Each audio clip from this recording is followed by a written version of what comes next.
The sovereign logic of the Creator. Terms and conditions for eternity. Why should you listen to this? Let's look at eternity through a lens of pure, unfiltered logic. If you're sitting on the fence about the existence of the Creator, if you think your intellectual neutrality protects you, let me challenge your worldview. The Almighty Creator is not desperate for your acknowledgement. He's explicitly stated, why would I want someone to spend eternity with me when they don't believe I exist? If you ignore the engineer of the universe during your life, it is a functional failure of logic to expect him to grant you eternal residency in his home. Why listen to me? Because I'm an engineer who spent decades demanding proof. My background means I analyze patterns, mechanics, and structural rules. But in 1993, in a locked hotel room, the Creator bypassed my intellect and spoke to me audibly. He set me on a 33-year track to decode the spiritual and physical laws of reality. I have seen the supernatural mechanics firsthand. I'm not here to offer you an opinion. I'm here to deliver the blueprint. Why this video? This video handles the silent God illusion. Skeptics ask why he doesn't show himself to the world. I will show you the exact rules of engagement of a 7,000-year legal battle called the contest. You will see why a global physical manifestation is legally barred, and how the Creator instead etched his signature directly into the physical laws of nature, from the great pyramids geodetic scale, the mathematical scaffolding of physics formulas, and everything in between. Why now? Why right now? Because if you fail the qualifying round of this life, the system defaults you to a state of permanent isolation. You will become a disembodied ancestor spirit, trapped on earth, watching your loved ones destroy themselves while you sit in absolute mute silence, legally barred from correcting them. Stop treating your eternity like a casual guess. The evidence is ready, the rules are clear, and it's time to make a quality decision. Let's get to the data. So, those are just a few images from the presentation, and I'm going to offer you what I call an engineering proof that the Creator is real. And I'm going to suggest for your consideration that proof of creation is everywhere. I'm going to suggest that you stop guessing and discover the incontrovertible Google AI verified evidence that the Creator is real. To recap, why should you watch this video? If you do not believe in the existence of the Creator, or have been doubting his existence, or do not have a meaningful relationship with him, or don't know how to communicate your belief to others, this video is for you. Why should you listen to me? I speak to you not just as a believer, but as someone who's heard the Creator's voice audibly and continues to hear it. In 1993, he spoke to me audibly, setting me on a 33-year journey of service, supported by supernatural evidence. I converse with him daily. As an engineer, I deal in facts and structural reality. As a servant of Father Yah, I deal in the absolute certainty of his existence. That's why I'm qualified to lead you through this evidence. Why this video? As an engineer with a doctorate, I've been seeking to understand the how of creation to prove the reality of the Creator without relying solely on supernatural experiences, or James says so, or the Bible, or whatever. This presentation is the result of that quest. By leveraging the analytical power of Google Gemini to research every corner of human knowledge and its vast knowledge of the World Wide Web, a level of evidence has been uncovered that is mathematically and biologically undeniable. You're about to see proof of the Creator that stands up to the most intense scrutiny. Why now? As I said a few minutes ago, every moment spent in doubt is a moment lost from your true purpose. Once you realize the Creator is real and that he's seeking you, everything changes. This isn't just about information, it's about your position for eternity. Personal relationship with the Creator qualifies you for a future exceptional authority and a glorious resurrected body and a life of great power and esteem. The evidence is huge and the rewards are eternal. But time is the only resource you cannot get back. I encourage you to take the step immediately and go for it. Your transformation starts the moment you press play. Are we an accident or a masterpiece? Today I'm moving past theory and looking at the raw data. We're going to examine the creative genius of a reality that is far too precise, too integrated, and too mathematical to be anything other than a design masterpiece. The question, is the evidence a chaotic explosion that got lucky, or is it a high-level engineering project?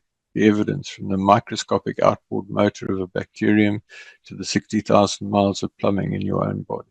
The reality, mathematical impossibility is not a matter of opinion, it's a matter of numbers.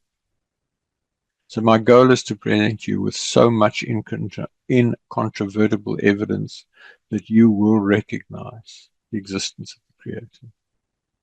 A bit about this presentation. It's long and it's detailed. My goal is to give you every possible angle on why you should believe in the Almighty Creator and what to do when you come to believe. I recognize that I may never get to speak to you personally and you may not be able to access other resources. So I'm treating this as a once-in-a-lifetime opportunity to present to you. For this reason, I'm going into a lot of detail, but I will go over it at a headline level only. There's a link in the comments to download a PowerPoint show so that you can work through the detail at your convenience. And there's also a link to download this PowerPoint deck, which you're free to use in whatever way you want. Thank you for your understanding. So some experiential inputs to my life and my approach which inform this. First of all, engineering. Secondly, I was a military commander. Thirdly, I have a science degree and studied science throughout my time at school and university. And finally, business experience, all of which brings together these insights that I'm going to share with you. I want to talk about the Goldilocks principle, just right design. Just like the girl in the children's tale who rejected porridge because it was too hot or too cold, the universe and our planet seem to have been dialed into perfect, precise values. If any of these settings were a tiny bit too high or too low, life could not exist. A few examples. The Goldilocks zone, the location. Earth is at the perfect distance from the sun. Atmosphere. We have 21% oxygen. If it were 25%, fires would spontaneously erupt everywhere, and if it were 15%, humans would suffocate. Gravity. Gravity was slightly stronger, it would crush our bones and trap a thick, toxic atmosphere. If it were weaker, we'd lose our air to space. Goldilocks expansion of the universe. So part one, I'm going to look at proof of creation and proof of the existence of the mighty Creator, whose true name is Yah, the eternally self-existing. He's sometimes referred to Yahweh or Yahweh or Yahuwah, all meaning the same thing. Yah, the eternally self-existing. He's often wrongly referred to as God, the Lord, G_D, Hashem, Allah, etc. He hates those names. His true name is Yah, and I encourage you to use it. So let's start right at the absolutely basics of the basics, the atom, a masterpiece of microengineering. The atom is the basic building block of the universe, yet it is almost entirely empty space held together by invisible forces. Its structure reflects the level of precision engineering that allows matter to be both solid and dynamic. The impossible nucleus. The nucleus contains protons which all have a positive charge. Since like charges repel, the center of an atom should fly apart instantly, but it's held together by the strong nuclear force, a perfectly tuned superglue that only functions at microscopic distances. The digital identity. Every element is defined by its proton count, which shows that matter is built on a specific numbered system. The neutron buffer. The neutrons act as stabilizers. Tiny change would make the formation of stable matter impossible. The electron cloud of logic. Electrons do not just float around. They occupy specific energy levels or shells, allowing for the complex chemistry of life. 99.9% empty space.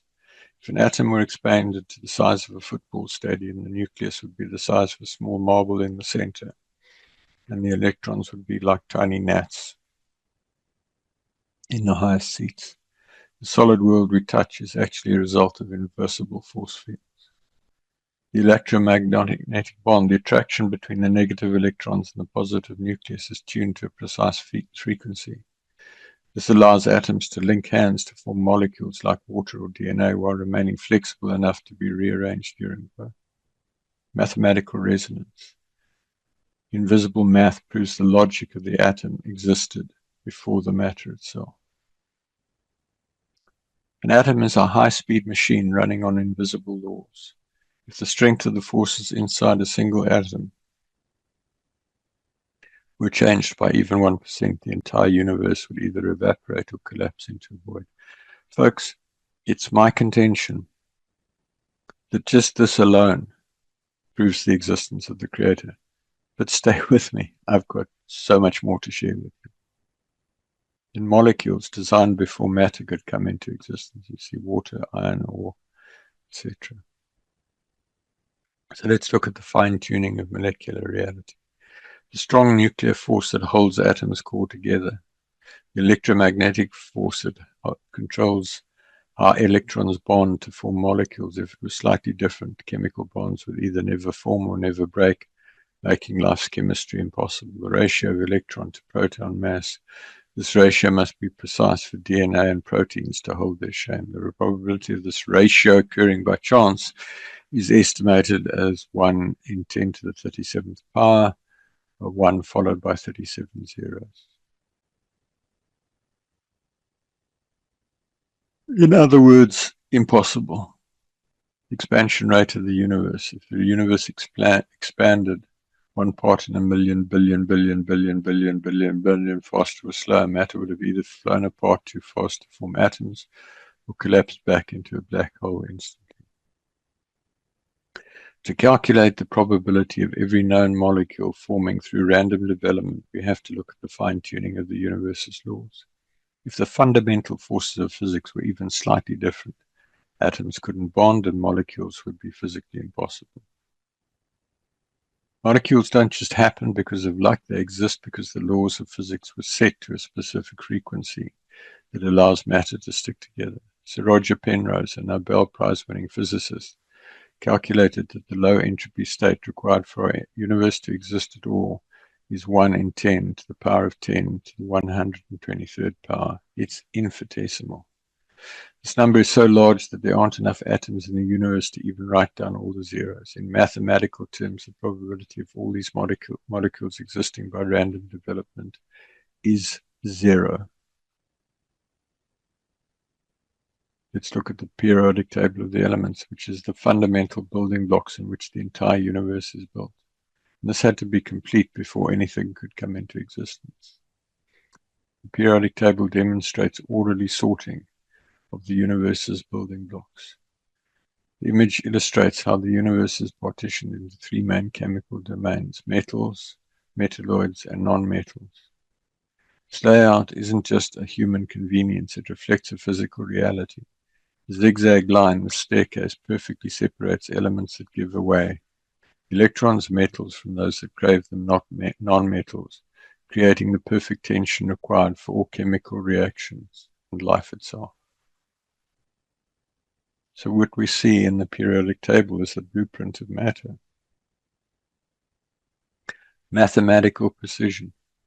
Predictive power. When Mendeleev first drafted the table, he left gaps for elements that hadn't been discovered. He was able to predict their weight and color because the creative genius of the table's structure demanded they exist. The octet rule. Harmonic stability. Rule of 8 acts like musical octaves, dictating how atoms must dance together to form everything from salt to DNA. Periodic table is often described as the map of the universe. It isn't just a list of elements, it's a profound display of mathematical order and chemical predictability. The chemical alphabet. The table enables all chemistry, just as 26 letters create infinite literature. These 118 elements are the alphabet used to write the entire physical history of the universe. The carbon core. table places carbon in a unique position that allows it to form stable, complex chains. Without the specific atomic placement, the building blocks of life would be physically impossible. Non-random ratios. If the mass of an electron changed a fraction, the periodic table would collapse into a chaotic mess that couldn't support matter. The probability of order. The chance of 118 distinct elements appearing with such perfect interlocking mathematical properties by random accident is zero. It's equivalent to a deck of cards being shuffled and falling into a perfectly numbered sequence by suit every single time for eternity. So the periodic table is not a human invention, it is a discovery of a pre-existing mathematical law. Its existence proves that the universe is built on a foundation of logic and intent rather than a random collision of particles. So I have to say again, evidence that the Creator exists. Then the miracle of water, 7 design wonders. Water is far more than a simple chemical. It's a highly tuned biological medium. From its rule-breaking density to its sensitivity to intention, every drop of water appears intentionally designed to be the cradle of life. And you see the molecular structure on the left there, and you see images there of different ice crystals formed when different language was spoken to water, ranging from beautiful crystals for truth and a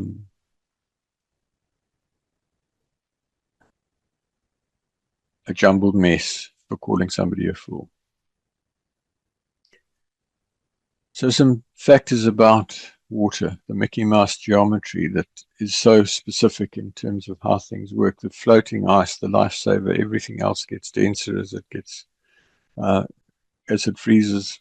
Ice gets lighter and floats, providing an insulating layer over lakes, etc. The universal solvent, thanks to its polar shape, water can dissolve more substances than any other liquid. This allows it to carry life-sustaining minerals and nutrients through the ground and into every cell of your body. Water is the only substance that breaks almost every rule of chemistry to make life possible. Its miraculous nature stems from a unique V-shaped molecular design that allows it to behave unlike any other liquid in the universe.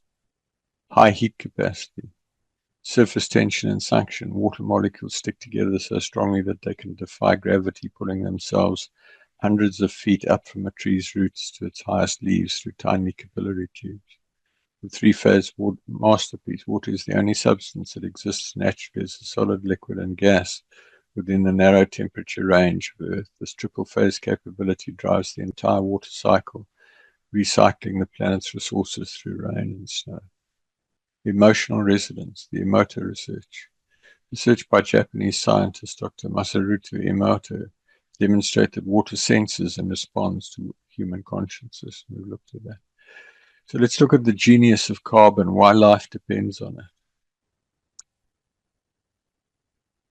The four-handed bonder. Carbon has 4 valence electrons, meaning it can form 4 strong bonds simultaneously. This makes it the ultimate Lego brick of the universe, capable of building massive stable structures. Infinite chain building. It enables DNA, Goldilocks bond strength. Carbon's bonds are strong enough to hold a body together, yet flexible enough to be broken down and rebuilt during digestion and any energy production. Double and triple bond versatility, compatibility with the life suite. Carbon bonds perfectly with hydrogen, oxygen, and nitrogen. Together, these 4 elements form the language of biological information. It's stable in water, and it's the only logic for DNA. Carbon is often called the king of elements because its unique atomic structure makes it the only viable foundation for complex life. Without its specific placement on the periodic table, the chemistry of life would be physically impossible. Again, this speaks to a creative genius, a creator. Think about it. Download the PowerPoint or the show and go through all of those points in detail. The laws of physics, pre-existing blueprints. The law of gravity, this law determines the exact strength of attraction between all matter.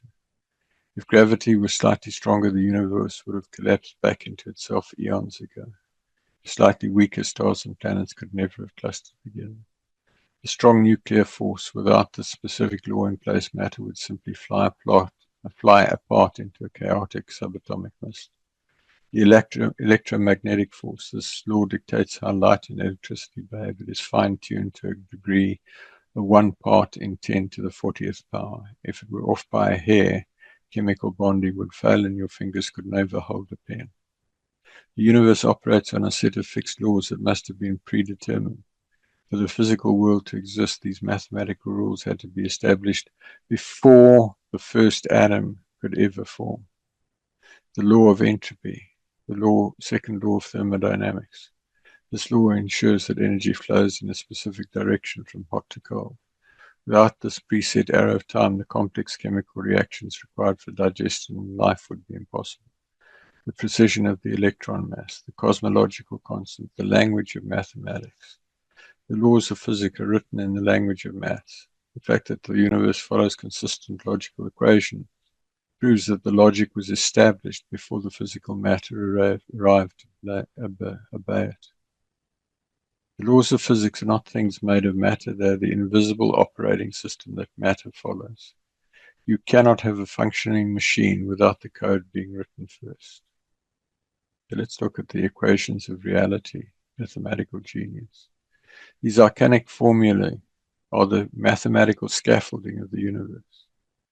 Formulae prove the universe follows strict pre-written equations. Folks, this is not my language. This is coming off the internet. This is the synthesis of the collective wisdom of the internet. First equation 1, E equals mc squared, mass energy equivalence. F equals ma, Newton's second law, force equals mass times acceleration. Ensuring that every movement from a falling leaf to a spinning galaxy is predictable and mathematically consistent.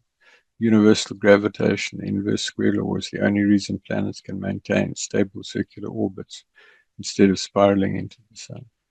Fine structure content, alpha, approximately 1/137. This magic number determines the strength of the interaction between life and matter. If it were even slightly different, stars would not shine and atoms would not be able to hold on to their electrons. The speed of light, Planck's constant. The law sets the scale for the subatomic world. It ensures that energy comes in specific packets, quanta, preventing the ultraviolet catastrophe where all matter would instantly radiate away its energy and disappear. The logical priority of code.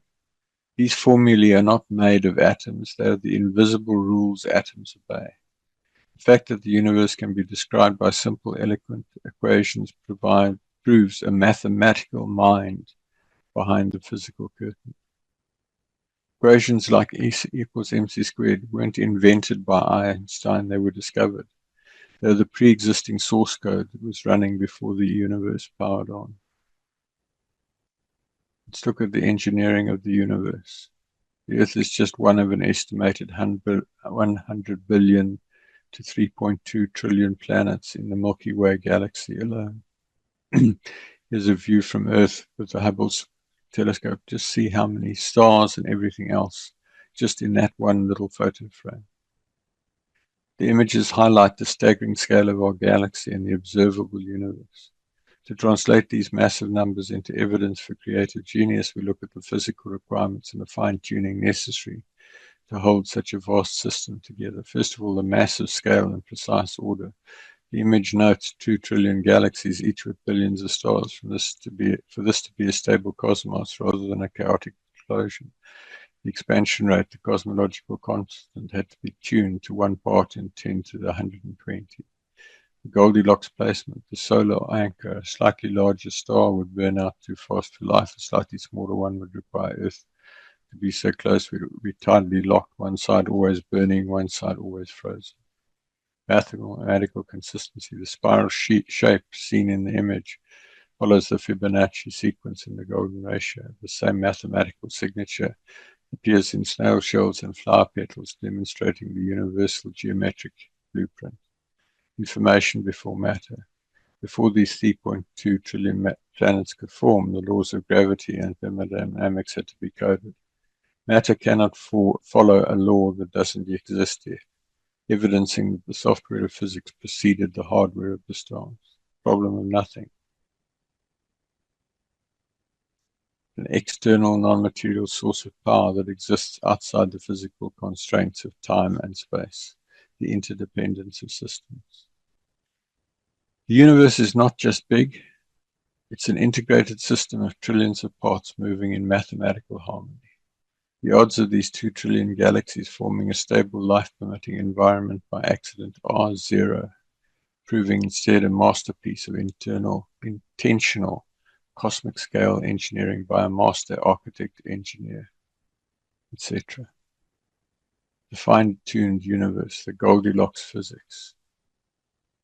Fine-tuning of the universe refers to the discovery that the fundamental constants of physics are dialed to such a precise degree that if any one of them were altered by even a hair's breadth, matter, stars, and life would be physically impossible. So more evidence of a creator.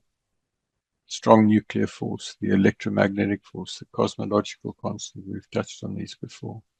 Gravity's precision. If the force of gravity were altered by 0. all those zeros 1%, stars like our sun would either be too unstable to shine or too short-lived for life to develop. The electron to proton mass ratio, the carbon resonance, pre-calculated mathematical miracle, low entropy, the Penrose number, the precision required for the initial state of the universe to allow for any order at all is 1 in 10 to the power of 10 to the 123rd power, a number larger than all the atoms in existence.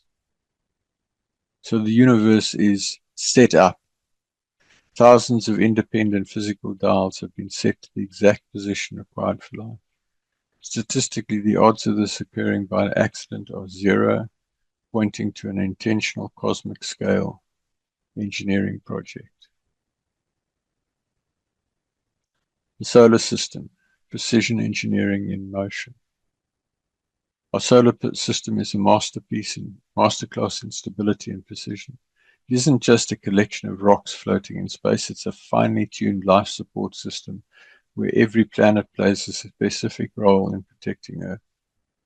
The solar anchor. The sun contains 99.8% of the total mass of the entire solar system.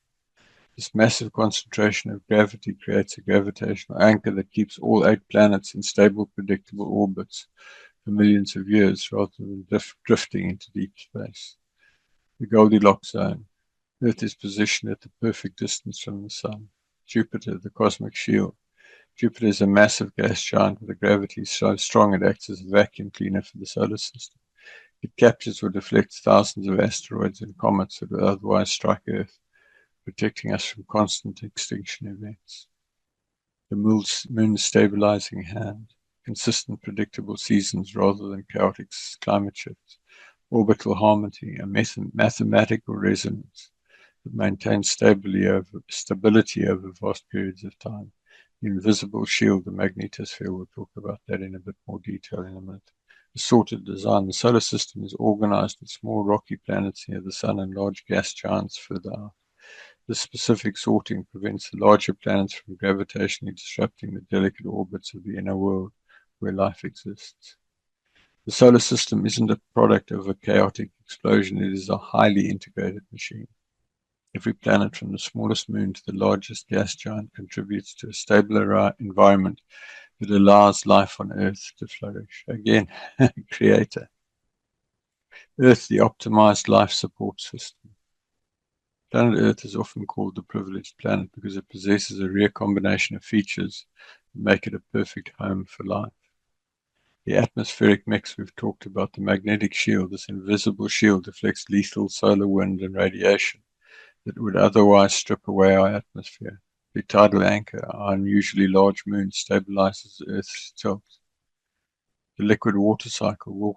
Earth is the only planet where water exists as a solid, liquid, and gas simultaneously. This triple point allows for a global recycling system that purifies water and distributes it to the land as rain and snow. The protective crust, the sun's perfect light, the gas giant guards. Earth is not just a rock in space, it is a complex integrated machine. Every layer from the core to the atmosphere is fine-tuned to keep life thriving against impossible odds. The magnetic field, the Earth's invisible shield, and you see some images there of that. The Earth is protected by an invisible high-tech deflector shield known as the magnetosphere. Without this precisely tuned field, our atmosphere would be stripped away by solar winds, and life would be scarred from the surface by lethal radiation, and so would never have come into existence. The dynamo engine deep inside the Earth, a rotating core of liquid iron, acts as a massive electrical generator. This geodynamo creates a magnetic field that extends thousands of miles into space, providing a global security perimeter, deflecting the solar wind, preserving the atmosphere. The magnetic field is the only reason we still have an oxygen-rich atmosphere to breathe and water to drink. The Van Allen belt, the field captures dangerous cosmic radiation in two donut-shaped zones far above the Earth.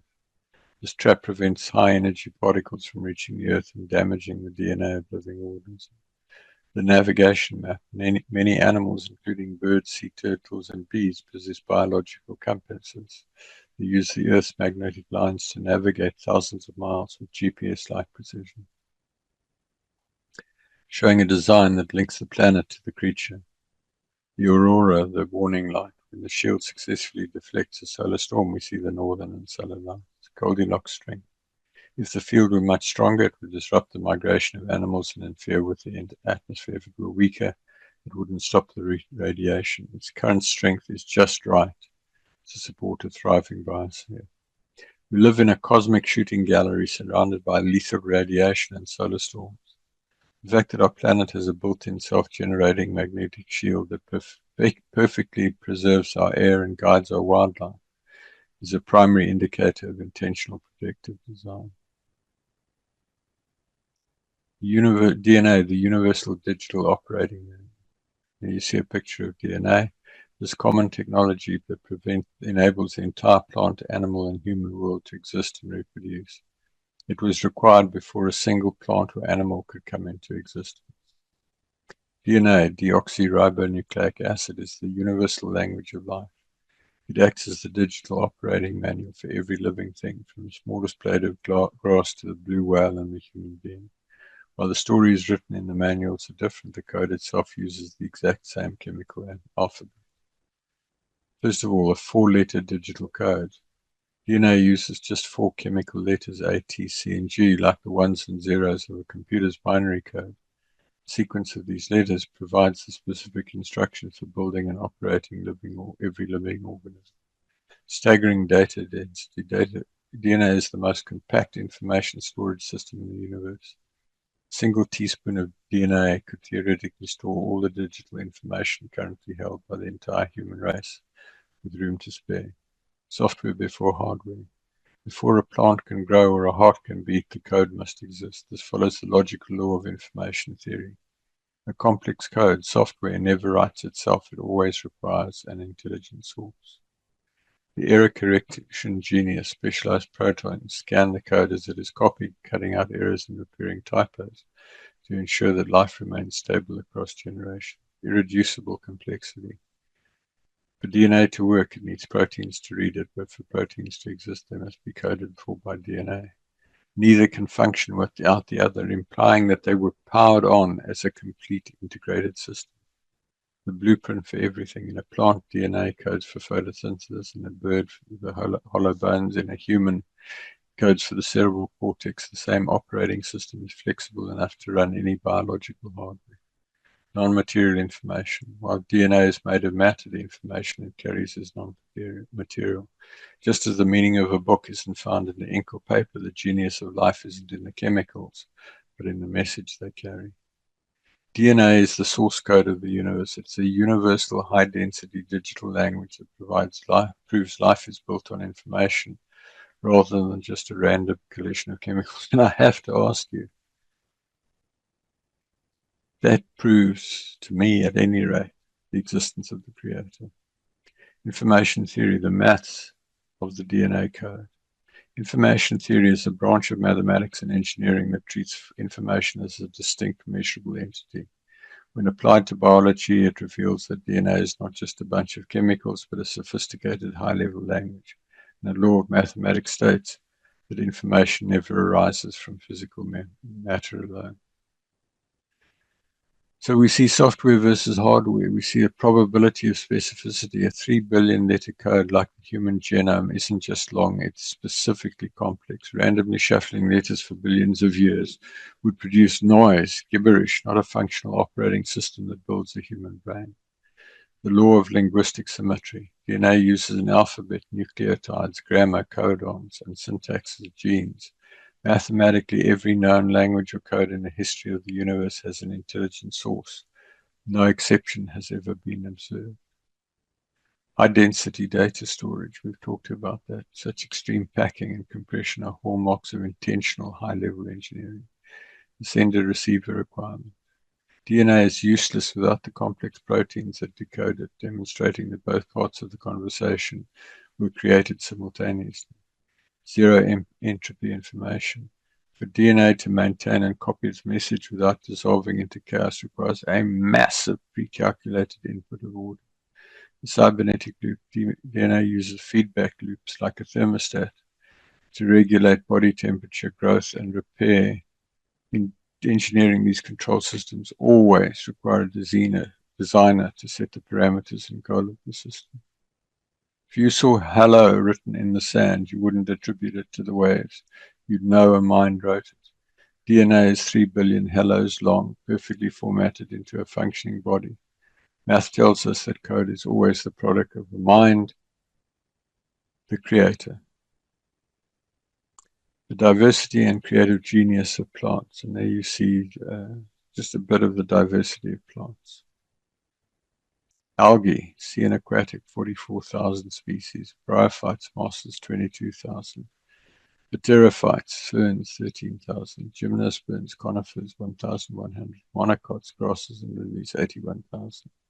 Dicots, hardwoods and flowers, 250,000. Angiosperms, marine and wetlands, 410. Plant diversity is a cornerstone of the natural world with approximately 400,000 known species showcasing a wide array of reproductive and structural designs.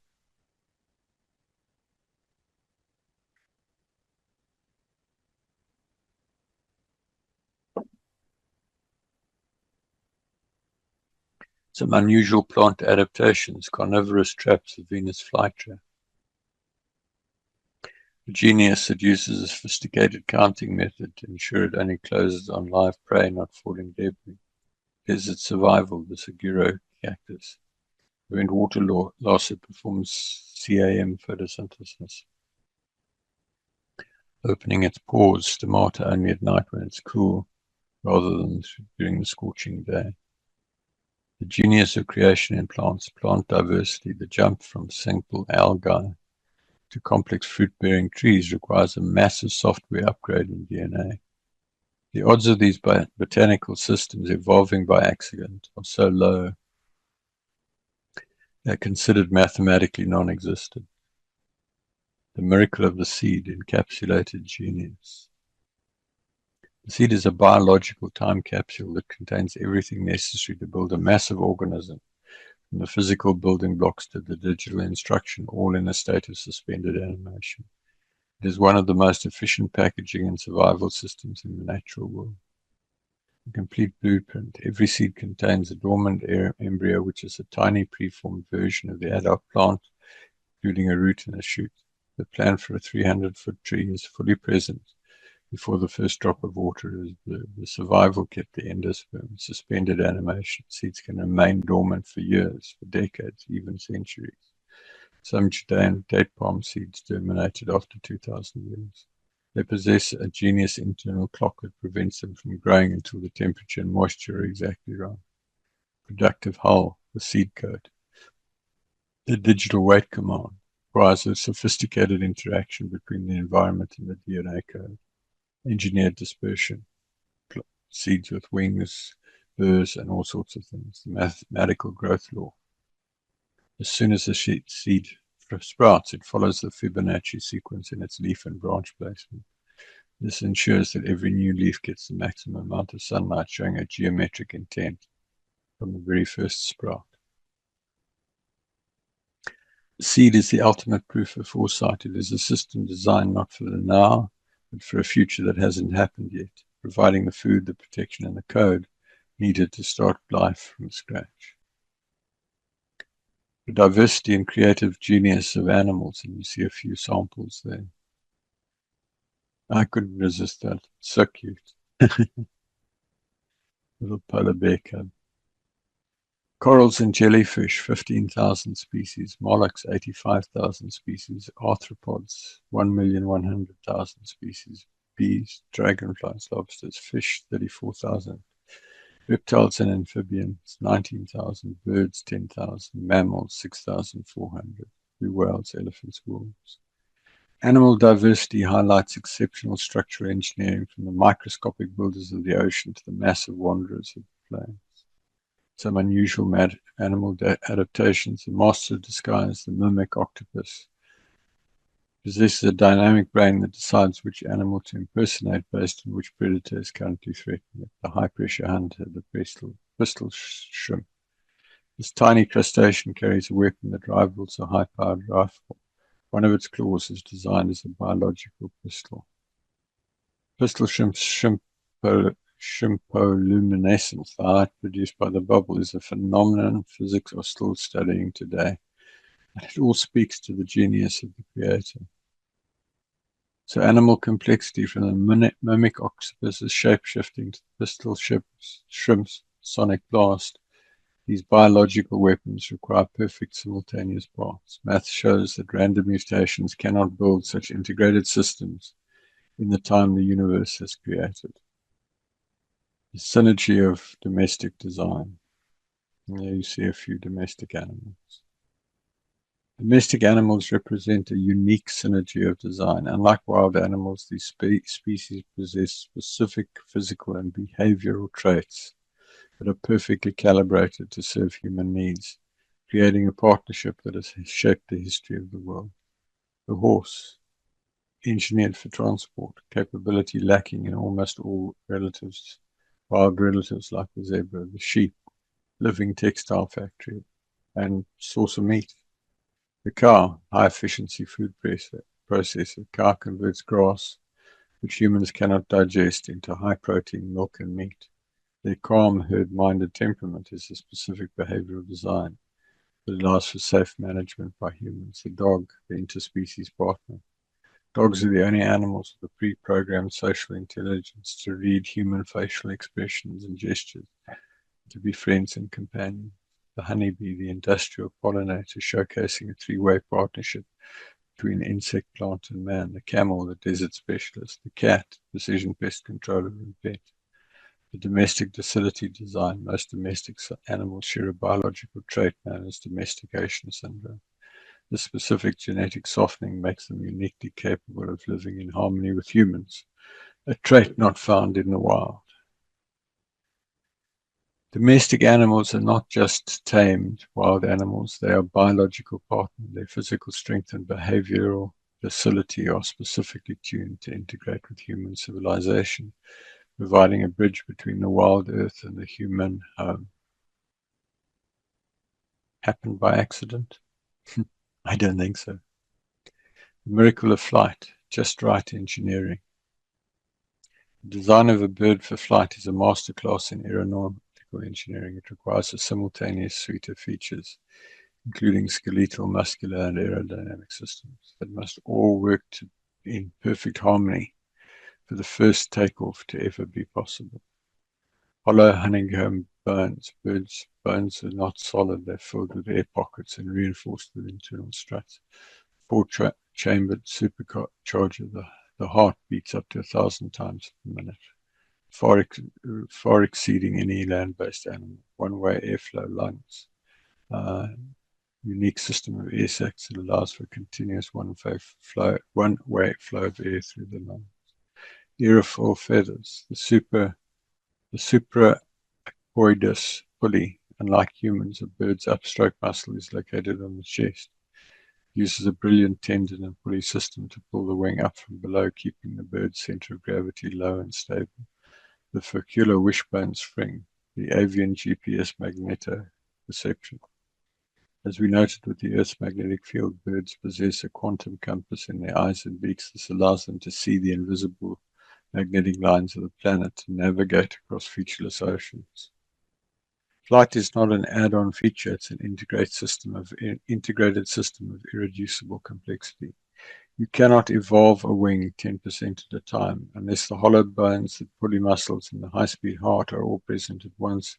The bird is simply a grounded target for predators. Deep-sea bioluminescence as creative art.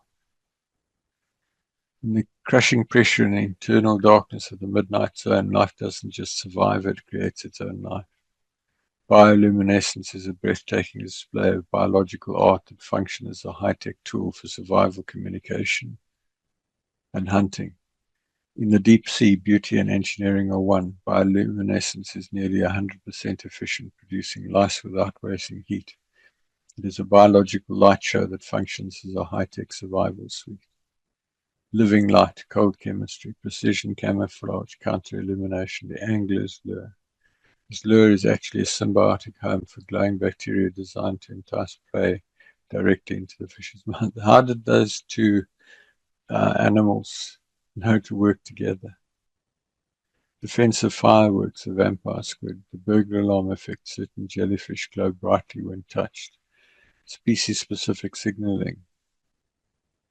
Many deep-sea creatures use light signatures, flashes, and patterns to find mates. These are pre-programmed optical codes that allow individuals to recognize their own kind in a vast pitch-black ocean. Red light, snappers, snipers. Most sea life cannot see red light, however the dragonfish produces its own red bioluminescence. Bioluminescence is not a random byproduct of chemistry, it's a highly integrated functional art form. From invisible cloaking to optical signaling, these systems represent a level of electronic-like engineering that illuminates the creative genius of the abyss. The bacterial flagellum, nature's outboard motor. The bacterial flagellum is widely considered one of the most striking examples of irreducible complexity in the biological world. It's a literal high-speed rotary engine that made entirely of proteins operating at a scale where human engineering cannot even begin to compete. Mechanical components, all assembled with atomic precision. High-speed performance. Some flagella can rotate at speeds up to 100,000 RPM. With size, this makes it one of the fastest machines in the known universe, allowing bacteria to move at extreme speeds relative to their body length. Instant reverse. Water-cooled efficiency. Automated self-assembly. Irreducible complexity. The motor requires approximately 40 different proteins to function. If even one of the core proteins, like the hook or the stator, is missing, the motor does not work poorly, it does not work at all, providing zero survival benefit. Universal design. This rotary engine is found in a vast array of bacteria, yet there is no simpler version of the motor found in nature. It appears in the fossil record as a fully formed high-tech machine from the very beginning. If you found a rotary engine in the dirt, you'd never assume it evolved there by wind and rain. The bacterial flagellum is a literal machine, a literal engine, smaller than a cell, that follows every known rule of mechanical engineering. The interdependence of ecosystems, the grand design. Ecosystems are not just collections of animals and plants, they're finely balanced living machines where thousands of different species depend on one another for survival. This global interdependence demonstrates a unified large-scale design where every part was created to serve a function within the whole. Pollination partnership. Roughly 75% of the world's flowering plants and 35% of food crops rely on animal pollinators, bees, birds, bats. Without the specific creative genius of the bee to collect nectar, the plants would fail to reproduce and the animals would starve. The oxygen-carbon cycle, a global life support system that must be balanced across the entire planet to work. Mycorrhizal network. Predator-prey equilibrium, the scavenger cleanup crew. Without this waste management design, life would be choked by its own debris. Coral reef architecture. Mutualistic genius builds the most diverse ecosystems on Earth from simple calcium keystone species. Certain animals like the beaver physically re-engineer the land to create wetlands that support thousands of other species. The presence of just one design behavior can transform a dry valley into a thriving multi-species paradise. The independence of ecosystems. An ecosystem is like a high-tech watch. You cannot remove one gear and expect it to keep time. The fact that thousands of unrelated species just happen to provide exactly what the others need points to a single master-level blueprint creator. So what do you think? Did this all happen randomly, or is it the work of a genius architect and engineer, a creator who conceptualized, designed, prototyped, and built this amazing array of all that we've examined? I find it inconceivable that a person could listen to what I've shared so far and decide that the creator does not exist. In the sections that follow, I will explore further evidence of creation, evidence of the existence of Yah, the eternally self-existent, and then various historical and other issues. Why I believe, my personal experience. On the 12th of March 1993, in a locked hotel room, planning suicide, the Almighty Creator spoke to me audibly, so that I knew with absolute certainty that He is real and that I was going down the wrong road and headed for hell.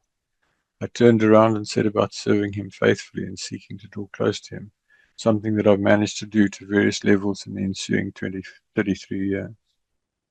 Since then, I've had numerous supernatural experiences, including an entire assembly of people who fell to the floor crying out and repenting of their sins under the power of the Spirit of Yah. I talk to Him constantly throughout the day, and I involve Him in everything I do. He is my closest friend.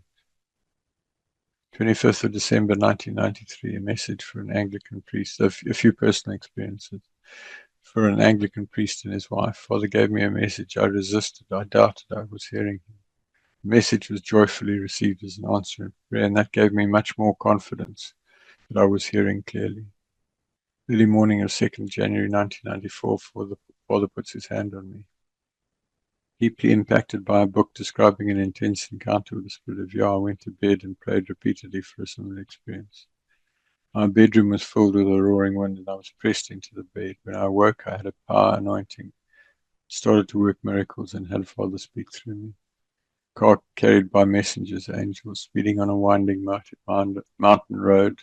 I rounded a bend. There was mud on the road. I lost control. The car slid sideways off the road. I cried out. Father's messengers caught the car and gently deposited it at the foot of a 10-foot steep slope. The car should have rolled sideways.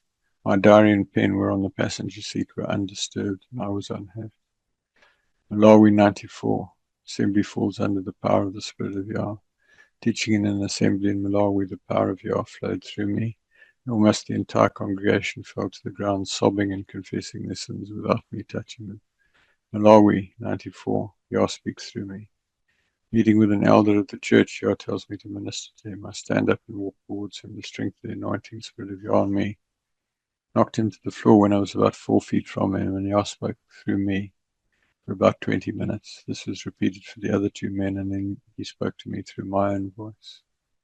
Day of Atonement 2014, from August to December, after 2 sets of 7 3-day fasts, worshipping for 2 hours a day and focusing most of my time on Father, I was hearing Him so clearly that I was able to take dictation on the website. This is on the website on the page Important Insights from Yah 2014. In between that, things happened, things went wrong, I made mistakes, things that nobody could teach me, and I lost those anointings. So I don't operate in those powers today. Why I believe, personal experience, many other experiences, to the point where I have absolutely total certainty of the reality of the Creator and that He earnestly desires a deep personal relationship with you. And I have total confidence in the accuracy of His message. Where did Yah come from? If you're not yet convinced, one of the questions that may be holding you back is, if the Creator exists and is so knowledgeable and talented, where did He come from? Answer: He says He's eternally self-existing. He's always existed. That may be difficult for you to accept, but consider the alternative is that everything randomly self-invented itself, or that Mother Nature created it. The problem is if you believe in Yah, you get the opportunity to spend eternity with him in heaven. Whereas if you believe this is all self-invented by Mother Nature, you get to become an ancestor spirit, in other words, a demon. I know which I prefer. A prayer on coming to belief. Father Yah, in our belief you exist. I commit my life to you. Please accept me. Amen. It's as simple as that. Just acknowledge him. Receive him. He wants to be in you. He wants to be with you. There's much more information to follow, including detailed spiritual information and a more detailed prayer. So the Creator desires friends. Let's look at humankind. Human distinction designed for purpose. Human beings possess a suite of creative genius features that separate them from every other life form. These distinctions are not just physical, but also intellectual and spiritual, allowing humans to dominate and understand the world they inhabit. The power of abstract thought, the complexity of language, the artisan's hand. Mathematical consciousness, moral and ethical agency. Humans are governed by an internal moral compass. We're the only beings that ask why and should I, making decisions based on concepts of justice, altruism, and self-sacrifice, rather than just instinct. Upright bipedalism, creative dominion. Humans are the only species that re-engineer the planet. Instead of just adapting to an environment, we create technology from fire to the internet to bend the environment to our will, reflecting the creative mind that formed us. Humans are not just biological machines. They're the only beings capable of recognizing the design of the universe. We are the observers who turn the reality of creation into understood science. Humans as spiritual beings beyond the physical. Beyond physical biology, humans possess a spiritual architecture that allows us to connect with the non-material world. These traits serve no survival purpose in terms of eating or breeding, but they define the core of the human experience, the search for meaning. Unlike any other creature, humans are driven by a restless why. We seek a higher purpose for our existence, evidencing we're hardwired to find a connection to our origin, the concept of eternity, a spirit that feels at home in the infinite. Aesthetic appreciation. Its hunger for beauty is a spiritual sense that recognizes the artistic genius behind the natural world. We move to tears by a sunset, a symphony, or a painting. Transcendental altruism. Humans often sacrifice their lives for strangers or abstract ideals like truth or freedom. This contradicts the biological urge for self-preservation, pointing to a higher moral law. The internal conscience, we experience guilt and shame or peace and joy, based on a moral code that feels objective and external. This internal compass demonstrates that we are accountable to a higher standard of good. The capacity for worship. Every human culture in history has practiced some form of worship or ritual. This universal Yah-shaped vacuum, evidence of pre-programmed desire to communicate with the Creator. Creative inspiration. We don't just calculate solutions, we receive inspirations, acting as a bridge between the physical and the divine. If humans were purely biological accidents, we would only care about survival. The fact that we crave meaning, beauty, and justice proves we are spiritual beings living in a designed reality. The human body, a masterpiece of integrated systems. The human body is an integrated system of 37 trillion cells functioning as a high-tech performance machine that far exceeds any human-made technology in efficiency and self-maintenance. The self-healing machine, the command center, the brain containing 86 billion neurons. The brain is the most complex object in the known universe. It processes millions of signals per second, managing everything from unconscious heartbeats to the heights of philosophical thought. The infinite plumbing, circulation. Blood vessels stretch 60,000 miles. Optical genius, eyes, versatile, structural versatility, the skeleton. Chemical manufacturing, metabolism. The body is a walking laboratory. It takes raw materials, food, and converts them into instant energy, structural tissue, and complex hormones, all while maintaining a steady internal temperature. digital blueprints, DNA. Every cell contains a complete copy of your unique code. If the DNA in one person were uncoiled, it would reach the sun and back 60 times, containing enough information to fill thousands of libraries. The human body is not a collection of separate parts, it's an interdependent system. If the heart doesn't pump, the brain doesn't think. If the lungs don't breathe, the heart stops. This level of total integration points to a single, unified design, a creator. The spectrum of scare. The spectrum of care, specialists for a masterpiece. The existence of a vast specialized healthcare ecosystem is a testament to the staggering complexity of the human being. Because every facet of our biology and spirit is so intricately designed, it requires a dedicated army of experts to maintain and care for each specific system. System technicians, medical specialists, molecular analysts, pathology and genetics, the architects of movement, rehabilitation, sensory engineers, ophthalmology and audiology, guardians of the mind, psychiatry and psychology, spiritual support, chaplaincy and holistic care. They address the yar-shaped vacuum and the need for meaning, especially during life's most critical transition. The integrated hub, general practice. The fact that it takes over 100 different medical and spiritual disciplines to care for one person is a direct indicator of our amazing complexity. We are not simple accidents. We are masterpieces that require a lifetime of expert maintenance. Human brain, the ultimate command center. The human brain is the most complex arrangement of matter in the known universe. It functions as a biological supercomputer that operates on less power than a dim light bulb while outperforming the world's most advanced artificial intelligence. Neural connectivity, 86 billion neurons making trillions of connections, synapses. The brain has more wiring than all the computers and internet connections on Earth combined. Massive parallel processing. Brain handles millions of data streams every second without overheating. Neuroplasticity, self-rewiring. It is a dynamic living hardware responds to the software of thought. Information storage capacity. The estimates indicate that the brain storage capacity is roughly 2.5 petabytes, enough to hold 3 million hours of high-definition video. It organizes this data for instant retrieval through complex associative memory. Efficiency genius, a supercomputer capable of similar calculations would require a dedicated power plant and massive cooling system. The blood-brain barrier, this precision security system, ensures the delicate chemical balance required for thought is never compromised. Consciousness in the eye. Beyond electrical signals, the brain produces subjective experience. Science cannot explain how salty tissues and electricity create love, justice, or self-awareness, pointing to a reality that transcends mere chemistry.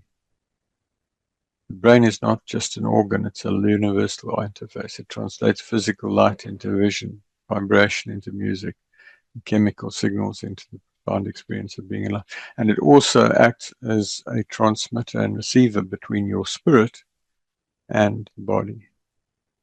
The nervous system, the high-speed data highway. The nervous system is the body's high-speed information superhighway. It functions as an integrated electrical network. It allows the brain to communicate with 37 trillion cells in real time. Lightning transmission, massive wiring network. If all the nerves in the human body were joined end to end, they would stretch approximately 45 miles. Synaptic gap. Signals jump between nerve cells across trillions of tiny gaps called synapses. Autonomous intelligence. The system is split into voluntary and autonomic branches. While you think about moving your hand, the autonomic system manages your heartbeat, digestion, and breathing without you ever having to remember to do so. Reflex arcs. Some genius circuits are built directly into the spinal cord. These reflex arcs allow the body to react to danger before the brain even processes the thought, providing a pre-programmed emergency survival mechanism. Precision sensors. The system provides big data from 5 distinct sensors simultaneously, translates physical vibrations into chemical molecules into smell and light waves into a 3D mental map of the world. Electrical reliability. Every nerve fiber is insulated. The nervous system is a masterpiece of electrical engineering. It's a dual-layered network that handles both conscious commands and subconscious life support integrated so perfectly that the transition between thought and action is instantaneous. Again, it speaks to a creator. The human skeleton, a masterpiece of structural engineering. The human skeleton is far more than a simple coat hanger for our muscles. It's a dynamic living framework engineered for strength, protection, and mineral storage. Strength to weight ratio. Bone is essentially a composite material. Pound for pound, it's stronger than steel and more durable than reinforced concrete, yet light enough to allow for amazing speed and agility. The protective vaults, the cranium and the rib cage. The living factory. Bones are not dead rocks, they're biological factories. The marrow inside your bones produces approximately 2 million red blood cells every second, acting as the primary manufacturing site for your blood supply. The articulated joint system. Our 206 bones are connected by joints lubricated with synovial fluid. The fluid is so efficient that its friction coefficient is lower than ice on ice, allowing for a lifetime of smooth operation. Mineral reserve bank, S-curved spine. Dynamic remodeling. The skeleton is constantly re-engineering itself. Through a process called remodeling, the body replaces the entire skeleton roughly every 10 years, thickening bones in areas of high stress to prevent failure. The skeleton is an active, self-repairing structure. It provides a rigid frame for movement, while simultaneously acting as a chemical warehouse and a biological factory. The human eye, an optical masterpiece. The human eye is often cited as the ultimate example of irreducible complexity.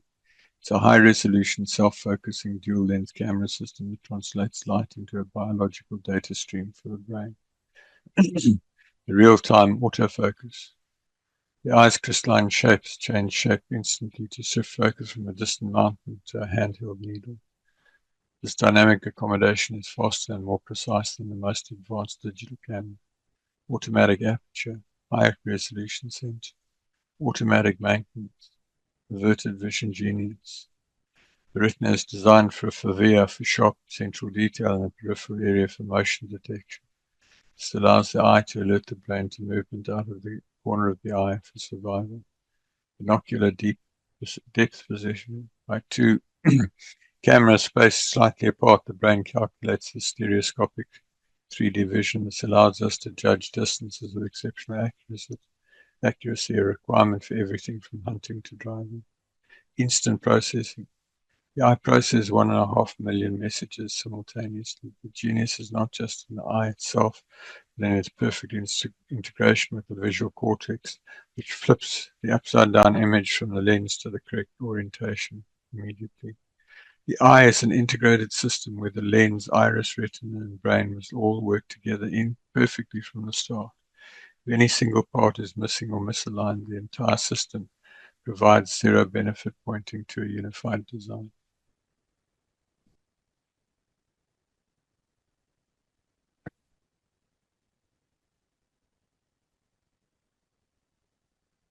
The human heart, the living engine. The human heart is a biological marvel of endurance and efficiency. It's a self-regulating high-pressure pump. It begins working before you're born and does not stop for a single second till the end of life. Unmatched endurance. The heart beats approximately 100,000 times a day, pumping over 2,000 gallons of blood.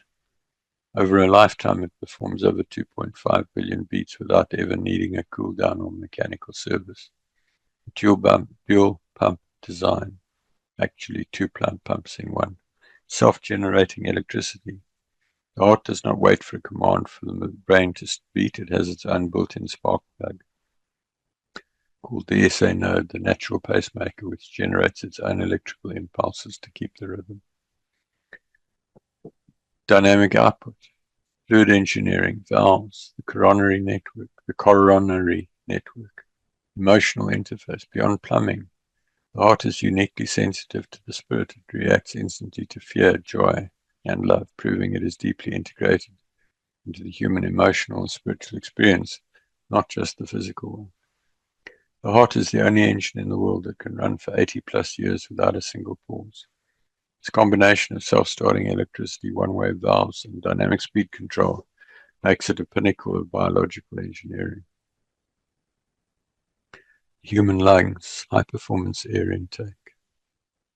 If the heart is the body's engine, the lungs are its high-performance air intake and exhaust systems. They don't just move air, they are biological gas exchange stations that process oxygen with exceptional speed and mathematical efficiency. Tennis court surface area, the fusion miracle. The walls of the alveoli are only 1 cell thick. Its ultra-thin design allows oxygen to jump into your blood and carbon dioxide to jump out in about half a second, proving highly optimized engineering for speed. Vacuum pump design, the diaphragm. Chemical anti-collapse surfactants. Lungs are moist and water tension would normally make the tiny air sacs stick shut. The body secretes a magic chemical called a surfactant that breaks surface tension, ensuring your lungs don't collapse with every breath. Self-cleaning filters, asymmetrical precision, space for the heart. Real-time sensors. The brain monitors your blood chemistry 24/7. If carbon dioxide levels rise slightly, the nervous system instantly triggers the intake to speed up, maintaining a flawless chemical balance without you ever thinking about it. Lungs are a masterpiece of gas exchange engineering. Every breath requires the simultaneous cooperation of vacuum, physics, ultra-thin membranes, and chemical lubricants, a perfectly integrated system designed to power the engine of life. Clearly, not something that evolved incrementally, something that was created, fully powered on, working. The genius of the human hand. The power precision paradox, the same hand that can swing a 10-pound sledgehammer with bone-shattering force can instantly transition to plucking a single fine hair or performing neurosurgery with a scalpel. Tactile feedback and sensory eyes. Our fingertips contain thousands of mechanoreceptors like Meissner's corpuscles that allow a pianist or violinist to feel the exact vibration and tension of a string, adjusting pressure in milliseconds to create art. The opposable thumb and the power grip, unlike most animals, our thumb can touch every other finger, enabling the precision grip required to write with a pen or paint a masterpiece, and the power grip required to operate heavy tools. Human hand is a masterpiece of human hand is a masterpiece of multifunctional engineering capable of shifting from microscopic delicacy to high-impact force without a single physical modification. This versatility demonstrates a level of integrated design that refutes the concept of random development accidents. Kinesthetic memory and fluidity, and universal tool adaptability, structural integrity and durability, non-verbal genius, sign and gesture. Beyond physical labor, the fingers serve as an organ of communication through sign language or subtle gestures. The hand can express complex philosophy, emotion, and abstract thought, bridging the gap between the physical and the intellectual. The mathematical improbability of chance. The protein challenge. The chance of forming just one functional protein for a hand is like a blindfolded person picking one specific grain of sand out of all the beaches on Earth, repeated billions of times. Integrated engineering for the hand to work, the bone, frame, tendons, cables, and nerves electrical must appear and connect at the same time. If any part is missing, the whole system is useless. The clock problem. Genetic changes happen slowly. To wait for the thousands of lucky mutations needed to build a precision thumb would take trillions of years, much longer than the universe has ever existed. Wiring diagram. Each fingertip has 2,500 sensors. The odds of these wiring themselves directly to the brain by accident is like a tornado flying through a junkyard and perfectly assembling a Boeing 747. The human hand's extreme complexity far exceeds the statistically impossible threshold of 1 in 10 to the 50, demonstrating that it is the result of intentional high-level engineering rather than random chance. The structure demonstrates deliberate design over coincidence. The human hand, with its 2,500 sensors per fingertip and 27 bone frame, the hand is a masterpiece of engineering. Its probability of appearing by chance is less than 1 in 1 followed by 50 zeros. The universal definition of impossible. The genius of sexual reproduction, integrated from day one. Sexual reproduction represents one of the most profound challenges to the theory of random development. For any species to survive, two distinct and compatible versions of that species, male and female, had to emerge simultaneously in the same location with perfectly interlocking biology and matching genetic software from the very first generation. The all-or-nothing hardware.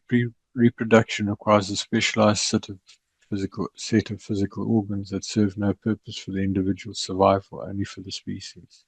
These parts must fit together with lock and key precision. If the hardware is not 100% complete and compatible on day one, the species ends in a single generation. Genetic software synchronization. Beyond the physical, the DNA must be perfectly synchronized. This mathematical precision must be identical in both parents.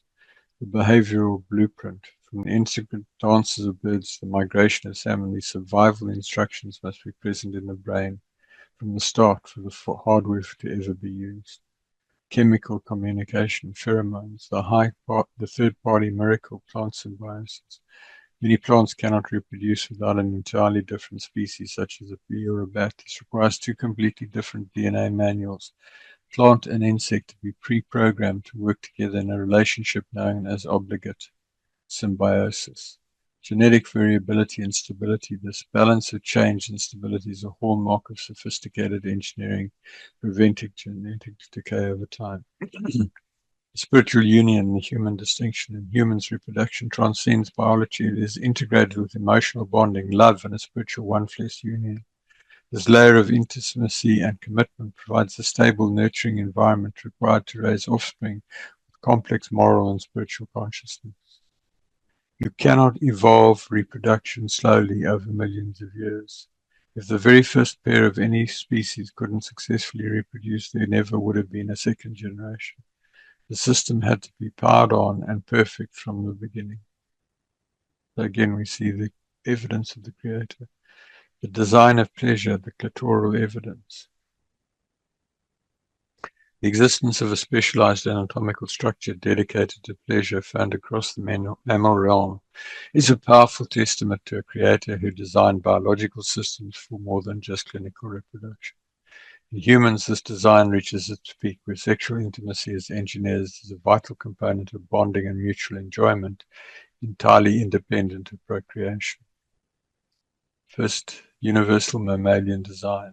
Clitoris is found in all female mammals. Single-purpose organ. In humans, the clitoris is widely recognized as the only organ whose primary anatomical function is the transmission of sexual pleasure, featuring a complex network of over 10,000 nerve endings. Recreational engineering. Intentional placement of the clitoris allows for stimulation and pleasure even when procreation is not the objective, proving that the master architect designed the software of the human heart and body for recreational intimacy. The precision interface, similar to the male penis in its origin and sensitivity, clitoris serves as a high-fidelity interface for emotional and physical bonding, creating a powerful chemical and psychological glue between partners. Beyond biological survival. While survival requires reproduction, a friend of the Creator is designed for more. The existence of pure physical joy is evidence of a compassionate designer who wanted his creation to experience delight, not just duty. Integrated bonding systems, intentional gift. The clitoris is the signature of delight in the human body. It serves as incontrovertible proof that we were not assembled by cold accidental forces, but were meticulously engineered by a sensitive creator who intended for the human experience to include profound recreational joy as a foundational part of our relationship with one another and with him. If a machine has a button that serves no purpose other than to make the user happy, you know the designer cared about the user. The clitoris is that button in the human frame, proving our architect is not just a mathematician, but a compassionate friend. The miracle of the womb, automated construction. The womb is the ultimate biological construction site where a single digital instruction set, DNA, transforms two cells into a complete breathing human being with trillions of specialized parts. The process is a masterpiece of automated assembly and high-level engineering. Single cell blueprint. At the moment of conception, the single cell, called a zygote, contains the complete library of information needed to build a brain, a heart, and a skeleton. This all-in-one start proves that the plan exists before the building began. The placenta, the genius life support, a feat of precision biological plumbing, cellular differentiation. The sorting happens in a perfectly timed sequence directed by the DNA code. Folks, just see just how fantastically complex this all is. The miracle of the womb, automated construction, the amniotic shock absorber, the 300,000-mile nerve network, immune system cloaking, the birth transition. At the moment of birth, the baby's heart and lungs must undergo a mechanical flip. The hole in the heart, the foramen ovale, must snap shut instantly to reroute blood to the lungs. If this precise emergency switch doesn't work the first time, life cannot continue. The womb is a self-contained biofactory where the most complex machine in the universe, the human body, is assembled in just 280 days. This transition from code to consciousness represents the highest form of creative genius. And folks, if you look at this and you think about what I've just shared with you, how on earth can anybody support abortion? The miracles of animal breeding, we haven't got time to go into all of that, but just to make the point, the caterpillar, the egg, etc. The architecture of the heart, emotional evidence. So we see the love resulting in marriage, children, love for children, dating, etc. The existence of a deep subjective emotional world is perhaps the strongest evidence that we are more than biological supercomputers. While instinct can explain survival, it cannot explain the profound non-material spectrum of human feelings that connect us to one another and to a higher reality. Beyond biological survival, traits that serve no selfish survival purpose but reflect the heart of a creator. The complexity of hurt and grief, the capacity to mourn proves that we were designed for eternal connection, not just temporary biological existence. The moral alarm of anger. True anger is often a response to injustice. This righteous indignation is an internal moral alarm. It mirrors the Creator's own sense of justice, alerting us when the laws of love have been broken. Fear is a protective gift, the resonance of music and art, the need for intimacy. Humans possess a restless hunger for belonging and being known. This yar-shaped vacuum evidences that we were created by a relational being who designed us for communion with others and with himself, the gift of forgiveness. Emotions are the language of the soul. They cannot be built from dry chemicals or random mutations. The fact that we can feel love, empathy, and awe proves we are the sensitive creation of a compassionate and emotional designer. Engineering, the proof of an intentional design. We see there some modern buildings in the heart of London in the UK, an oil refinery, a Ferrari sports car. While human achievements in architecture and machinery represent the absolute pinnacle of our intelligence and training, they serve as a profound measuring stick for the far greater complexity found in the natural world. If the rigid steel of a skyscraper, the intricate processing of a refinery, and the high-speed precision of a supercar all demand an author, then the self-repairing, self-replicating systems of life must logically point to an even higher level of intentional engineering. The blueprint precedes the brick, the hierarchy of complexity, the law of integrated systems. The intelligence requirement, these human achievements represent the pinnacle of education, training, and collective skill. To suggest that systems many times more complex, like DNA or the brain, arose by luck, contradicts every principle of engineering logic. Conceptualization versus collision. No amount of time or random collisions will ever assemble a refinery or a supercar. Engineering proves that information and purpose must be injected into matter from the outside to create functional order. The master architect engineer. If a city's skyline demands an architect, then the interdependence of a global ecosystem demands a cosmic architect. The reality of creation is simply engineering on a scale that humbles human capability. The conclusion of design. We recognize design by its function, precision, and integration. Since these three hallmarks are found in every atom and cell, the only logical engineering conclusion is that a highly skilled, purposeful mind is behind the machine.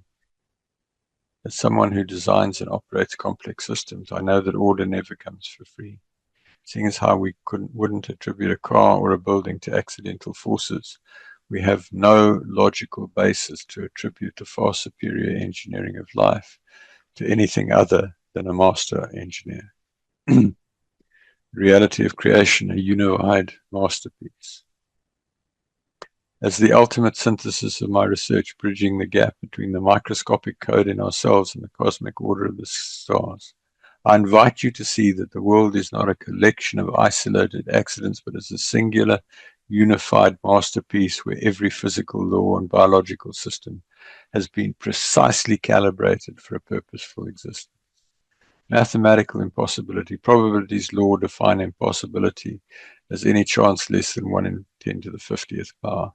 The specific complexity of even a human finger or a 3 billion letter DNA code exceeds this limit by trillions, mathematically ruling out random accidents. Irreducible microengines, the bacterial flagellum. Encapsulated seed, genius, the seed. The global life support system. Earth is shielded by an invisible magnetic field generated by a rotating iron core. Without this precisely tuned deflector shield, our atmosphere would be stripped away and scarred by lethal solar radiation. Integrated ecosystems. No species exists in isolation. Information theory, scientific law dictates that complex digital code like the DNA operating manual, shared by all life, always requires an intelligent source. Information is a non-material entity that never arises from physical matter alone. The human distinction. Humans are the only beings capable of recognizing these laws. Our physical engineering, the precision hand, and spiritual architecture search for meaning. Identify us as the observers designed to understand the creation. Reality of creation, a unified masterpiece from the subatomic precision of the atom to the vast stability of the solar system. The universe does not reflect chaos.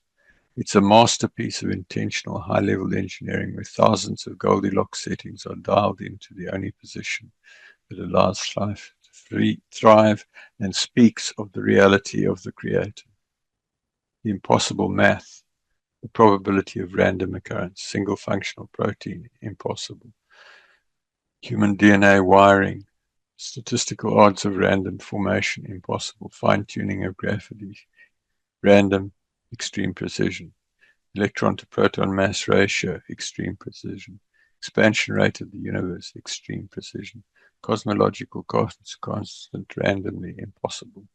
Low entropy, the Penrose number. So impossible, it's beyond language. Understanding the scale, the universal limit. Mathematicians such as Borel define any event with low odds than 1 in 10 to the 50.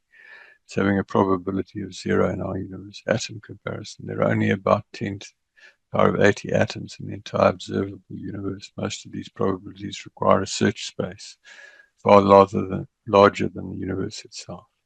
The verdict, when you see these numbers together, chance is no longer a viable scientific explanation. Math points exclusively to intentional design. To get the low entropy number by chance is like a blindfolded person picking one specific mock grain of sand out of a pile of sand that fills the entire observable universe and doing it correctly every time for 1 trillion years. So what do you think? Did this all happen randomly? Or is it the work of a genius architect and engineer creator who conceptualized, designed, prototyped, and built this amazing array of all that we've examined? I find it inconceivable that a person could listen to what I've shared and decide that this creator does not exist. In the sections that follow, I will explore information that will help you to better understand the consequences and benefits of believing in Yah, the eternal creator, and the downside of unbelief. Further information in the slides that followed. A prayer on coming to belief and actions to take, a bibliography, questions and answers to common questions about creation, what's been presented here. Discussion of why this world is such a mess. Discussion of what happens if you do not believe. And questions and answers to a variety of other common questions. Detailed discussion of relationship with the Creator and measures you take to get close to the Creator. So a prayer on coming to belief. Same prayer. Father, you are, I now believe you exist. I commit my life to you. Please accept me. Amen. It's that simple. Don't hold back. Go for it. There's much more information to follow, particularly relating to the spiritual dimension and religion. Also a more detailed prayer. What to do on coming to belief. There's a period of 8 days from sincerely coming to belief for the first time, during which there is extreme grace to help you. See the article, Critical Actions on First Belief, for actions you should take immediately. Link in the comments. Download the ebook 7 Components in Drawing Close to Yah. Link also in the comments. Bibliography, The Science of Design, just a couple of a few of the most outstanding references. My proof, sourced from Nobel Prize winners and mathematicians, not just sharing an opinion, but rather the mathematical limits defined by some of the greatest minds in history. Sir Roger Penrose, mathematical physics, Nobel laureate, calculated the low entropy probability of the universe's beginning at 1 in 10 to the power of 10 to the 123rd power. Source, the Emperor's New Mind. Dr. Michael Baer, biochemistry. Claude Shannon, information theory. Sir Fred Hoyle, astronomy and mathematics. Dr. Masarutu Emoto, water research. Showed you some of his pictures earlier. Dr. Werner Gift, information science. Emile Borel, mathematics and probability. So some answers to some common questions. Time factor. If you give a random process billions of years, wouldn't even the most impossible events eventually happen? Answer. Time is actually the enemy of design, not the hero. The second law of thermodynamics, entropy, states that left to themselves, systems move from order to disorder. Waiting longer only increases the noise and decay. Furthermore, the 13.8 billion year age of the universe is far too short to satisfy the impossible math we documented. We'd need trillions of times more time than currently exists. Question, the God of the gaps. Aren't you just using a creator to fill in things that science hasn't explained yet? Answer, no. We're not arguing from what we don't know, but from what we do know about information theory and engineering. We know that digital code, DNA, always comes from the mind. We know that rotary motors, flagellum, always come from an engineer. Following the evidence to an intelligent source is a logical conclusion based on consistent scientific observation, not a gap in knowledge. Perfection versus bad design. Question, if there's a creator, why are there bad designs like the human appendix or genetic diseases? Answer, masterpiece can be damaged or decay over time without erasing the evidence of its original design. The crashed Ferrari is still clearly a piece of high-level engineering, even if it no longer functions perfectly. Furthermore, many useless organs like the appendix have recently been discovered to have vital roles, like storing healthy gut bacteria, proving our understanding is often the only thing that is imperfect. The origin of the creator. Question, if everything complex needs a designer, then who designed the creator? Answer, this is a category error. The laws of the universe, time, space, and matter require a beginning. However, the source of those laws must by definition exist outside of them. Mathematics and logic point to a first cause that is uncaused and eternal. You cannot have an infinite chain of designers. Eventually you reach the foundation of all information. Successive steps versus irreducible complexity. Question, couldn't complex organs like the eye have formed one tiny beneficial step at a time? Answer, the math says no. The eye, to provide any survival benefit, you need the lens, the retina, and the optic nerve to work as a synchronized unit. A lens without a retina is useless. A retina without a brain link is a waste of energy. Like the bacterial flagellum, these are irreducibly complex systems that must be 100% complete in order to power on.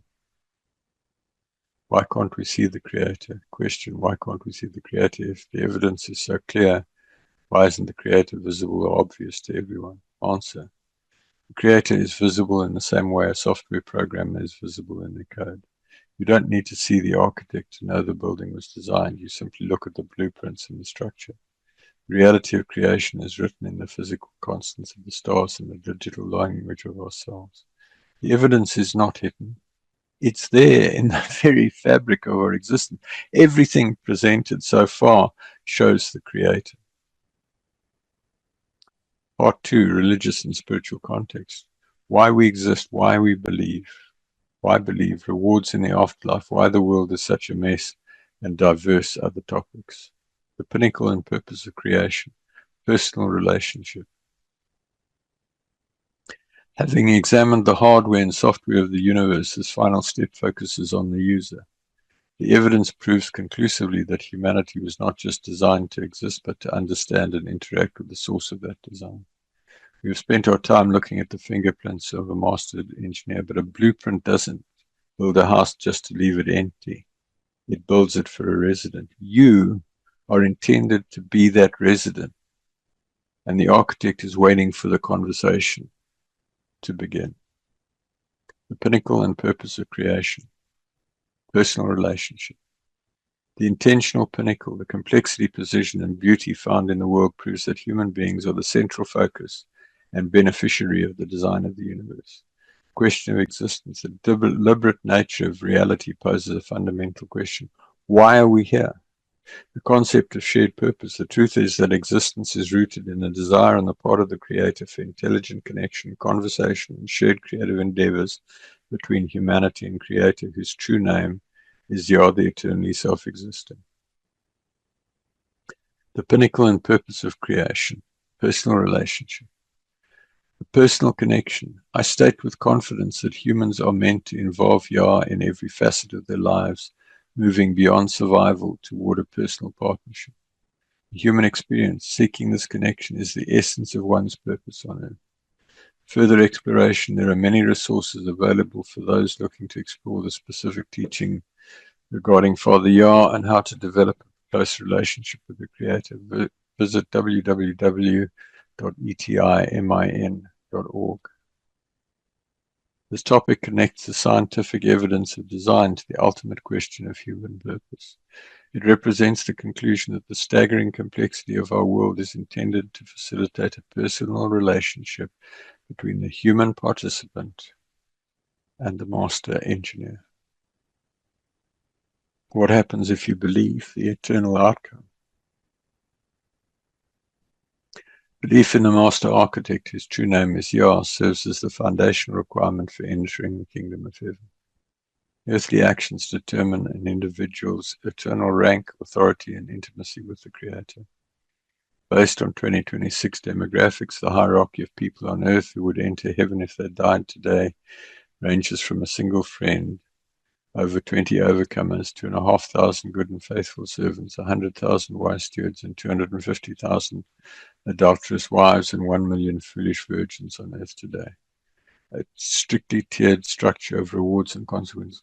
Folks, the number of people who truly believe is minute, and it's your opportunity today to become one of those people. And it's my ambition to increase those numbers dramatically. The qualification for heaven. The most immediate result of belief is qualifying to enter the kingdom of heaven after death, as belief is the foundational requirement for residency. If you have prayed that short prayer that I've given you several times now, a switch has gone on in your spirit, and you're now destined for heaven. The question is, what will you do now that you've made that choice? The reward of esteem. Beyond simple entry, a believer has the opportunity to qualify for a position of great authority through a deep personal relationship and service, earning roles of leadership, escaping the lake of fire. At the end of the 7,000-year contest between the Creator and Satan, those who do not believe face a potential end in the lake of fire, ceasing to exist after living as ancestor spirits, in other words, demons, till then.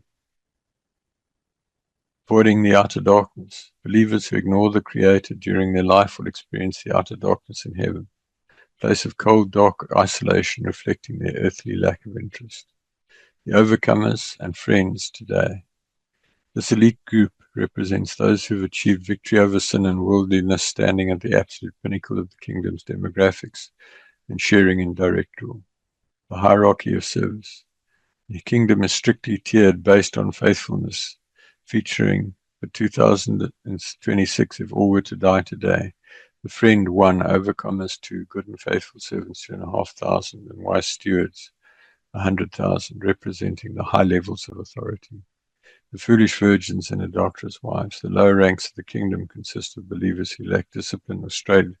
Specifically, the adulterous wives, 250,000, and the foolish virgins, 1 million. In fact, what I ask you to see here is, compared to what the world is saying in terms of billions of believers, the reality is partially very different. So what happens if you believe? Your life on earth is the qualifying round for your rank in the life to come. Choosing to believe is only the first step. The intensity of your relationship with Father Yah determines whether you spend eternity in the cold of the outer darkness or as an overcomer or friend seated upon a high throne in a state of eternal glory and authority. The mountain of relationship is sent to friendship. The mountain of relationship is the central metaphor for the believer's journey, representing a steep and arduous climb through progressive levels of truth. It is a journey and relationship. It is a journey where spiritual altitude is directly proportional to spiritual authority, but where the danger of falling, primarily through pride or complacency, remains a constant reality at every ledge. Ledges of truth. The climb consists of specific spiritual plateaus, starting from the foundation of salvation, ascending through set apartness, sanctification, prayer, emunah, faith, and thanksgiving towards the peak of the Father's love. The mechanics of altitude. As you climb higher, your spiritual weapons increase. Precarious footing. As you saw from the image, it's easy to fall at any level. The anchor of commandments. Many fall because they fail to anchor themselves. One must drive the sword of the commandments into the ledge and tie themselves to it, using the laws of Yah as a literal safety line against the winds of deception. This speaks to deeply knowing the 10 Commandments and honoring them strictly. The mantle of humility. The shortcut doors of sacrifice. The eternal rank lock-in. Position a believer holds on the mountain at the moment of their death becomes their permanent rank for eternity. There is no further climbing after this life. The altitude reached now defines your eternal proximity to the Creator. Climbing the mountain is not a suggestion, it is the reason for your life. While the ascent is rugged and the risk of falling from any level is real, those who endure the climb and don the mantle of humility qualify to become friends of Yah, seated on high thrones in a state of eternal authority and intimacy. The glories of heaven, the realm of high esteem. Glories of heaven represent the ultimate engineering achievement of the Creator, a realm where physical beauty, spiritual authority, and total intimacy with Father Yah converge into an eternal state of high esteem. It is a world of vibrant light and profound purpose that transcends every earthly limitation. The overcomers and friends get to sit on thrones that are part of the throne of the Creator, alongside Yahushua, incorrectly Jesus. The Hall of High Thrones. Those who achieve victory on earth are seated on majestic thrones.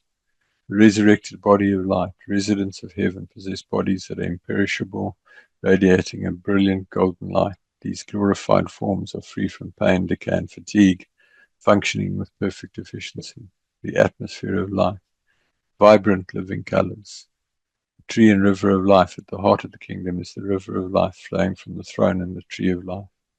These are the sources of eternal vitality, providing constant spiritual and physical renewal to all residents.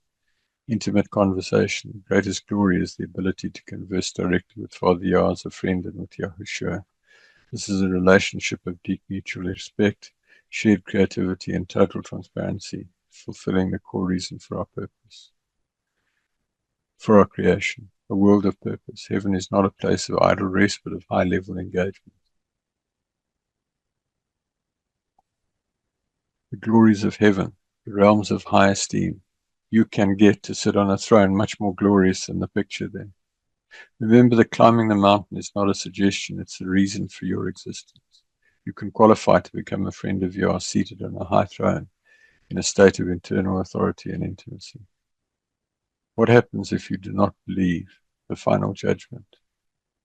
Choosing to live as an unbeliever is a high-stakes gamble with one's eternal existence. Under the rules of the context, the fate of those who reject the Creator is tied directly to the final outcome of the 7,000-year struggle between Yah and Satan, leading either to total annihilation or an eternity of chaos on a dead planet. The ancestor spirit transition. Upon death, an unbeliever does not enter heaven. Instead, they become an ancestor spirit, commonly known as a demon. Unlike previous understandings, these spirits are not bound to their graves and are able to move around the earth under their own power. And just by the way, if you die as an unbeliever, you're not going to hell. Not right away, anyway. A default servant of Satan. By refusing to acknowledge the Creator, an individual becomes a servant of the satanic realm by default. This makes them eligible for recruitment into the demonic army to further the contest against those who seek Yah. Scenario A, if Satan loses. If the 7,000-year contest in around 3003 ends with Satan's defeat, all unbelievers and demons will be cast into the lake of fire and brimstone. This is the incinerator of heaven. In a moment of torment and terror, they will be utterly destroyed, ceasing to exist forever. Scenario B, if Satan wins. If Satan achieves his goal of having no committed believers on earth, he wins dominion. However, Yah will then withdraw his spirit entirely from the planet, and since his spirit is what sustains all life, every biological thing on earth will die. The sea of corpses.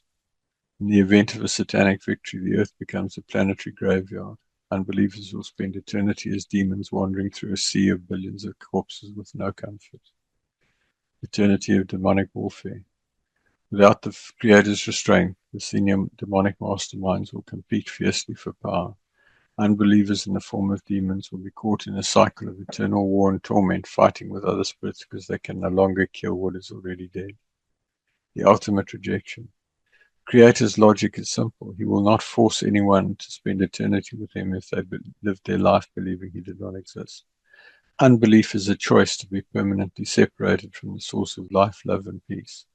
Yah has said, why would I want someone to spend eternity with me when they do not believe I exist?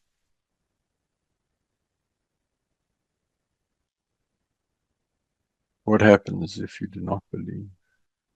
There is no neutral ground in death for the unbeliever.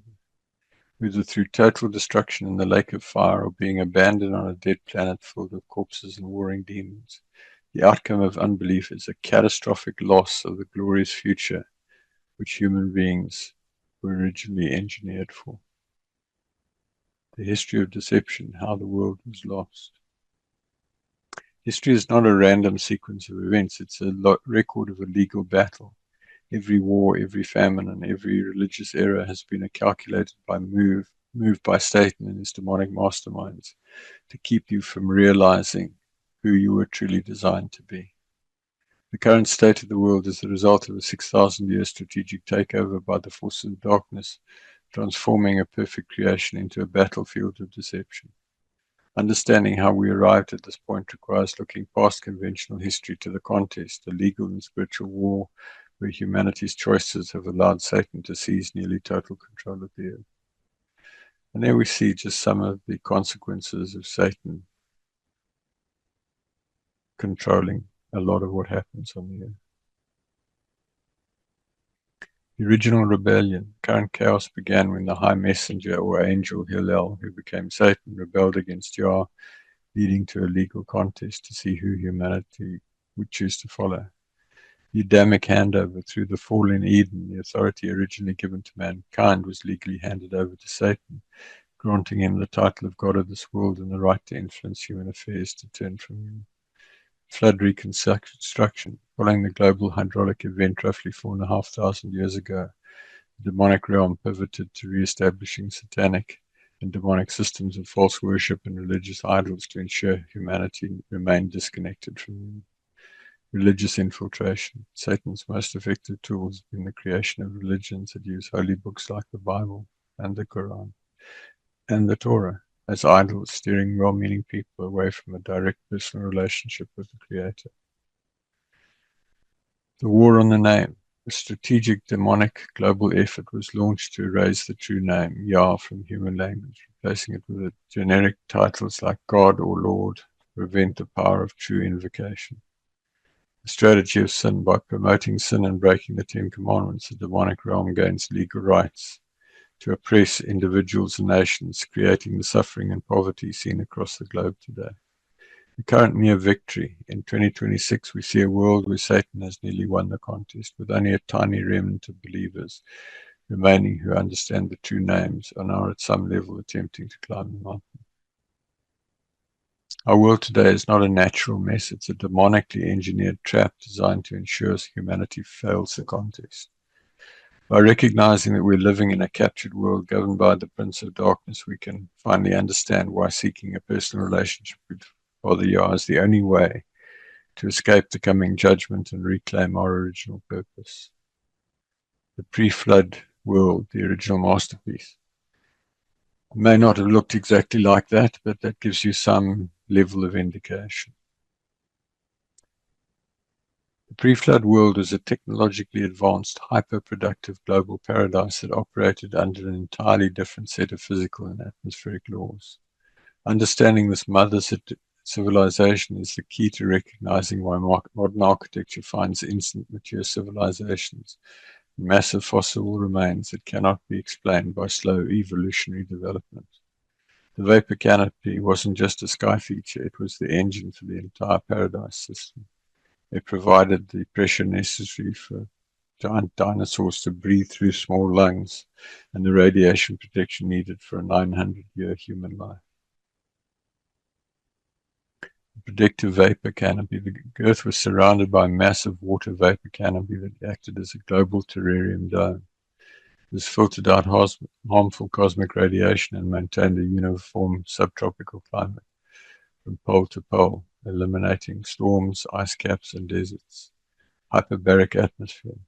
The era of giants, gigantism. Under high pressure and radiation protection, life flourished to massive proportions.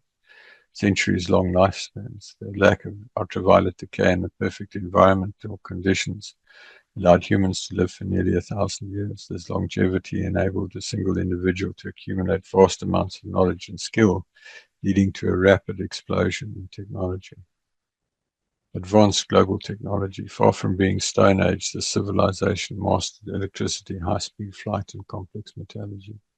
Unified land and language. Originally, the Earth consisted of one massive continental landmass and one global language, to which today we know as Hebrew.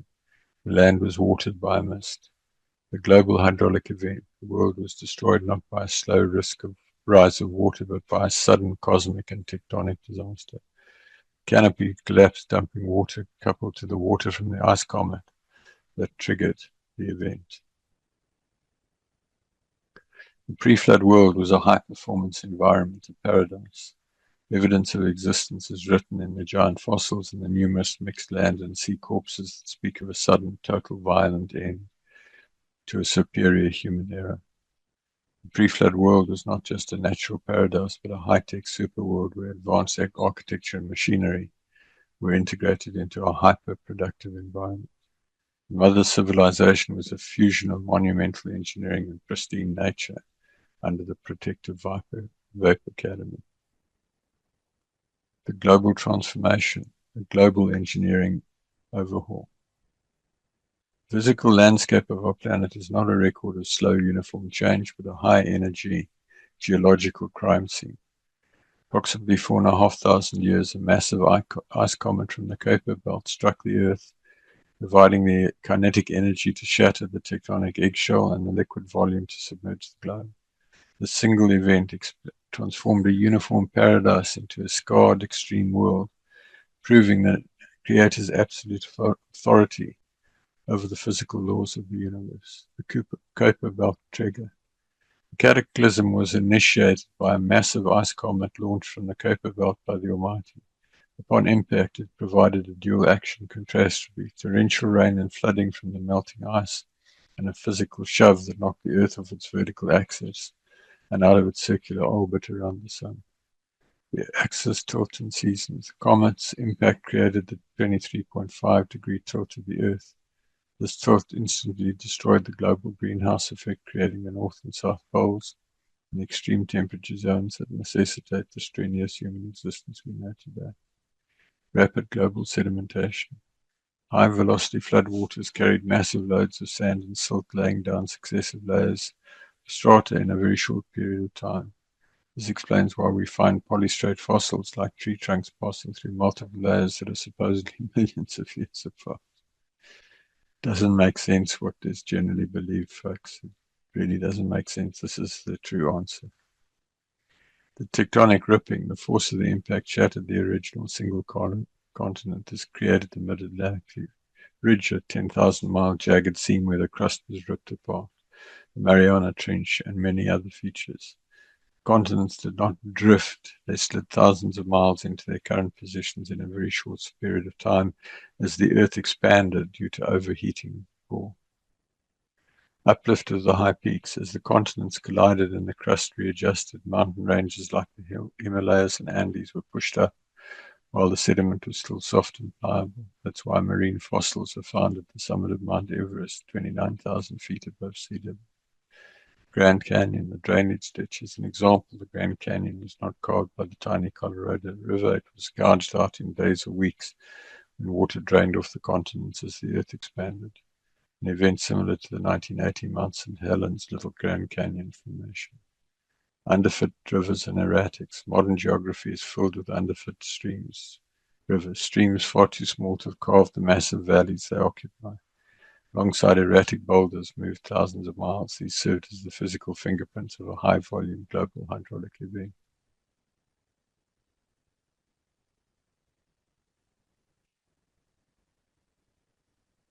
The Earth's topography is the wreckage of a sudden, total judgment.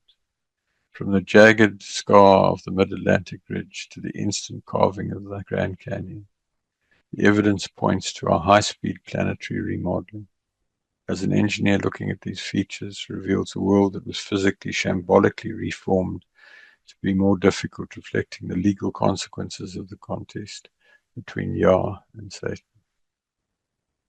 And there's a comparative table between some of the characteristics of the Earth today and the conventional wisdom of slow evolution versus the rapid flood design model.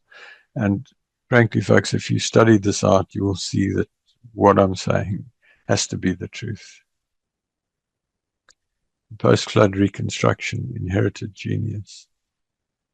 Immediate sophisticated emergence of post-flood civilizations is not a mystery of evolution, but the result of 8 survivors, Noah and his family, applying the high-tech blueprints of a lost superworld to a scarred planet. These survivors carried with them 1,000 years of pre-flood scientific and engineering mastery, allowing for a sudden maturity of architecture, mathematics, and metallurgy that modern man is only now beginning to rediscover. The ship of Noah, the Ark.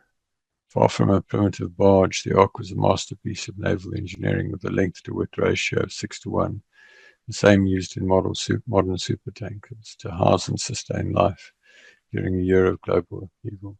The family of 8, these survivors, Noah and his 3 sons and their wives, were not Stone Age people. They were highly educated members of a pre-flood society that had mastered flight, electricity, and global surveying, enabling them to act as the technical directors for the new civilization. Instant civilization, Egypt, Sumer, etc. Archaeology shows that the great civilizations appeared suddenly at their peak of maturity.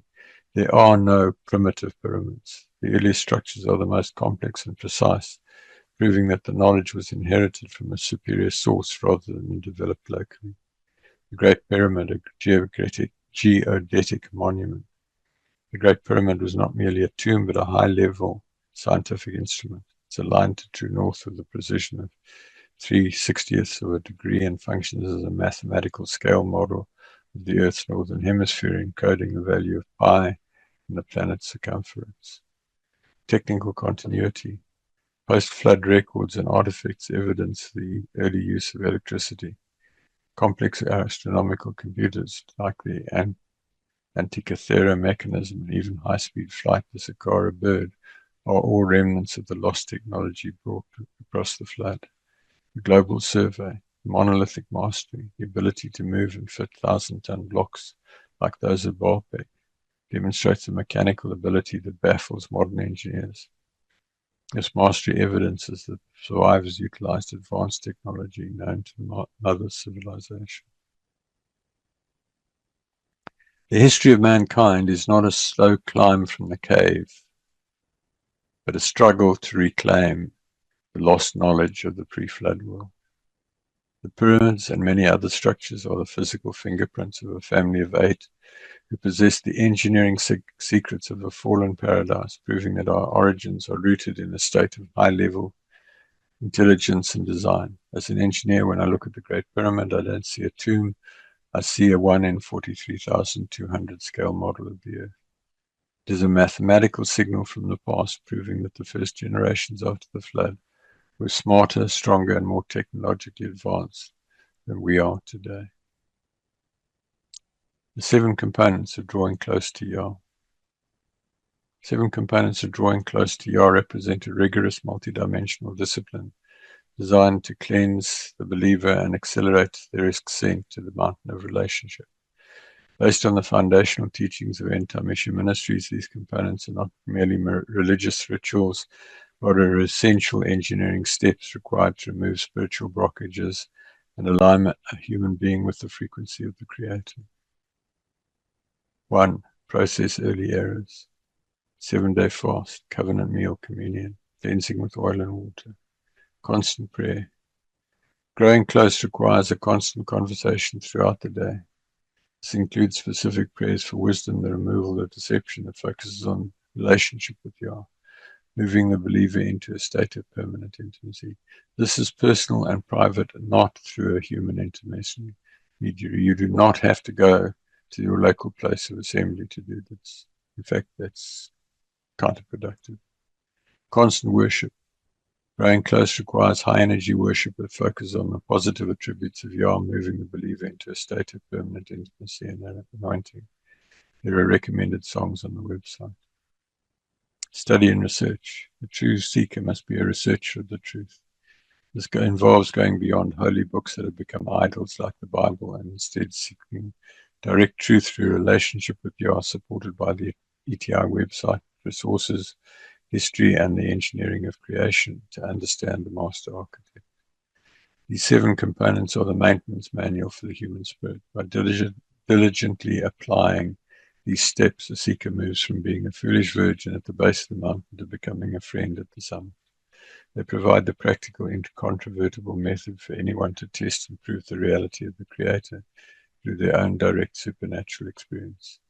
You don't need a priest or a church or a mosque and an imam or a synagogue and a rabbi or a temple and a priest to find Yah. You need the discipline of these 7 components. They are the tools that allow you to strip away deception and carnality and stand face to face with your Creator. The link to access the full document is in the comments. It's about 72 pages. It's written under a significant anointing with significant inspiration, and I recommend that you read it and apply it as soon as possible. The miraculous planning of the death of Yahushua, Jesus. What you see there is Yeshua on the stake, not a cross, the Ark of the Covenant, and how the blood of Yeshua fell onto the mercy seat of the Ark of the Covenant, introducing a new covenant, a new high priest, and a new offering for forgiveness of sin.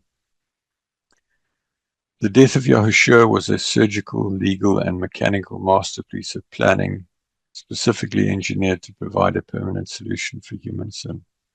It was not a tragic accident, but a highly coordinated event that required Yeshua to live a sinless life as a 100% human being, so that his death could serve as a clean sacrifice. By aligning the timing, the location, and the physical shedding of blood with the hidden Ark of the Covenant, the Creator and Yeshua executed a strategic maneuver to legally reclaim humanity from the power of Satan. The 100% human requirement. Yahushua had to be entirely human, born of a woman with supernatural conception, to live a sinless life and qualify as a legal substitute for human death. Passover alignment, precision of Golgotha. He was executed at the exact spot where the Ark of the Covenant was hidden in a cave directly beneath the site of the execution stake by Jeremiah at the time of the Babylonian invasion of Jerusalem. The earthquake and the crack, the moment of his death, a targeted earthquake split the rock, creating a vertical conduit for the blood of Yeshua from the stake down to the mercy seat.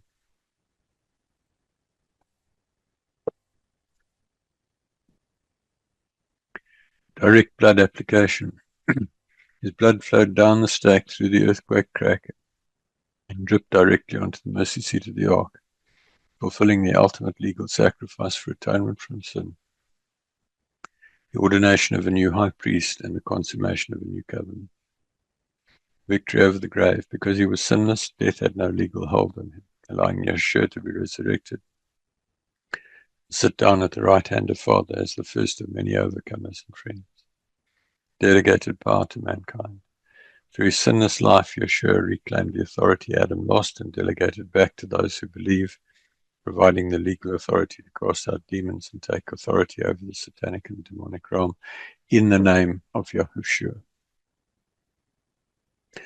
The life and execution of Yahushua was a calculated mechanical event that utilized obedience, physical geography, and spiritual law to bridge the gap between man and the Creator. It proved that the incontrovertible evidence of Yah's genius extends into the legal realm, providing a way for anyone to be cleansed and restored to their original purpose as a friend of the Almighty.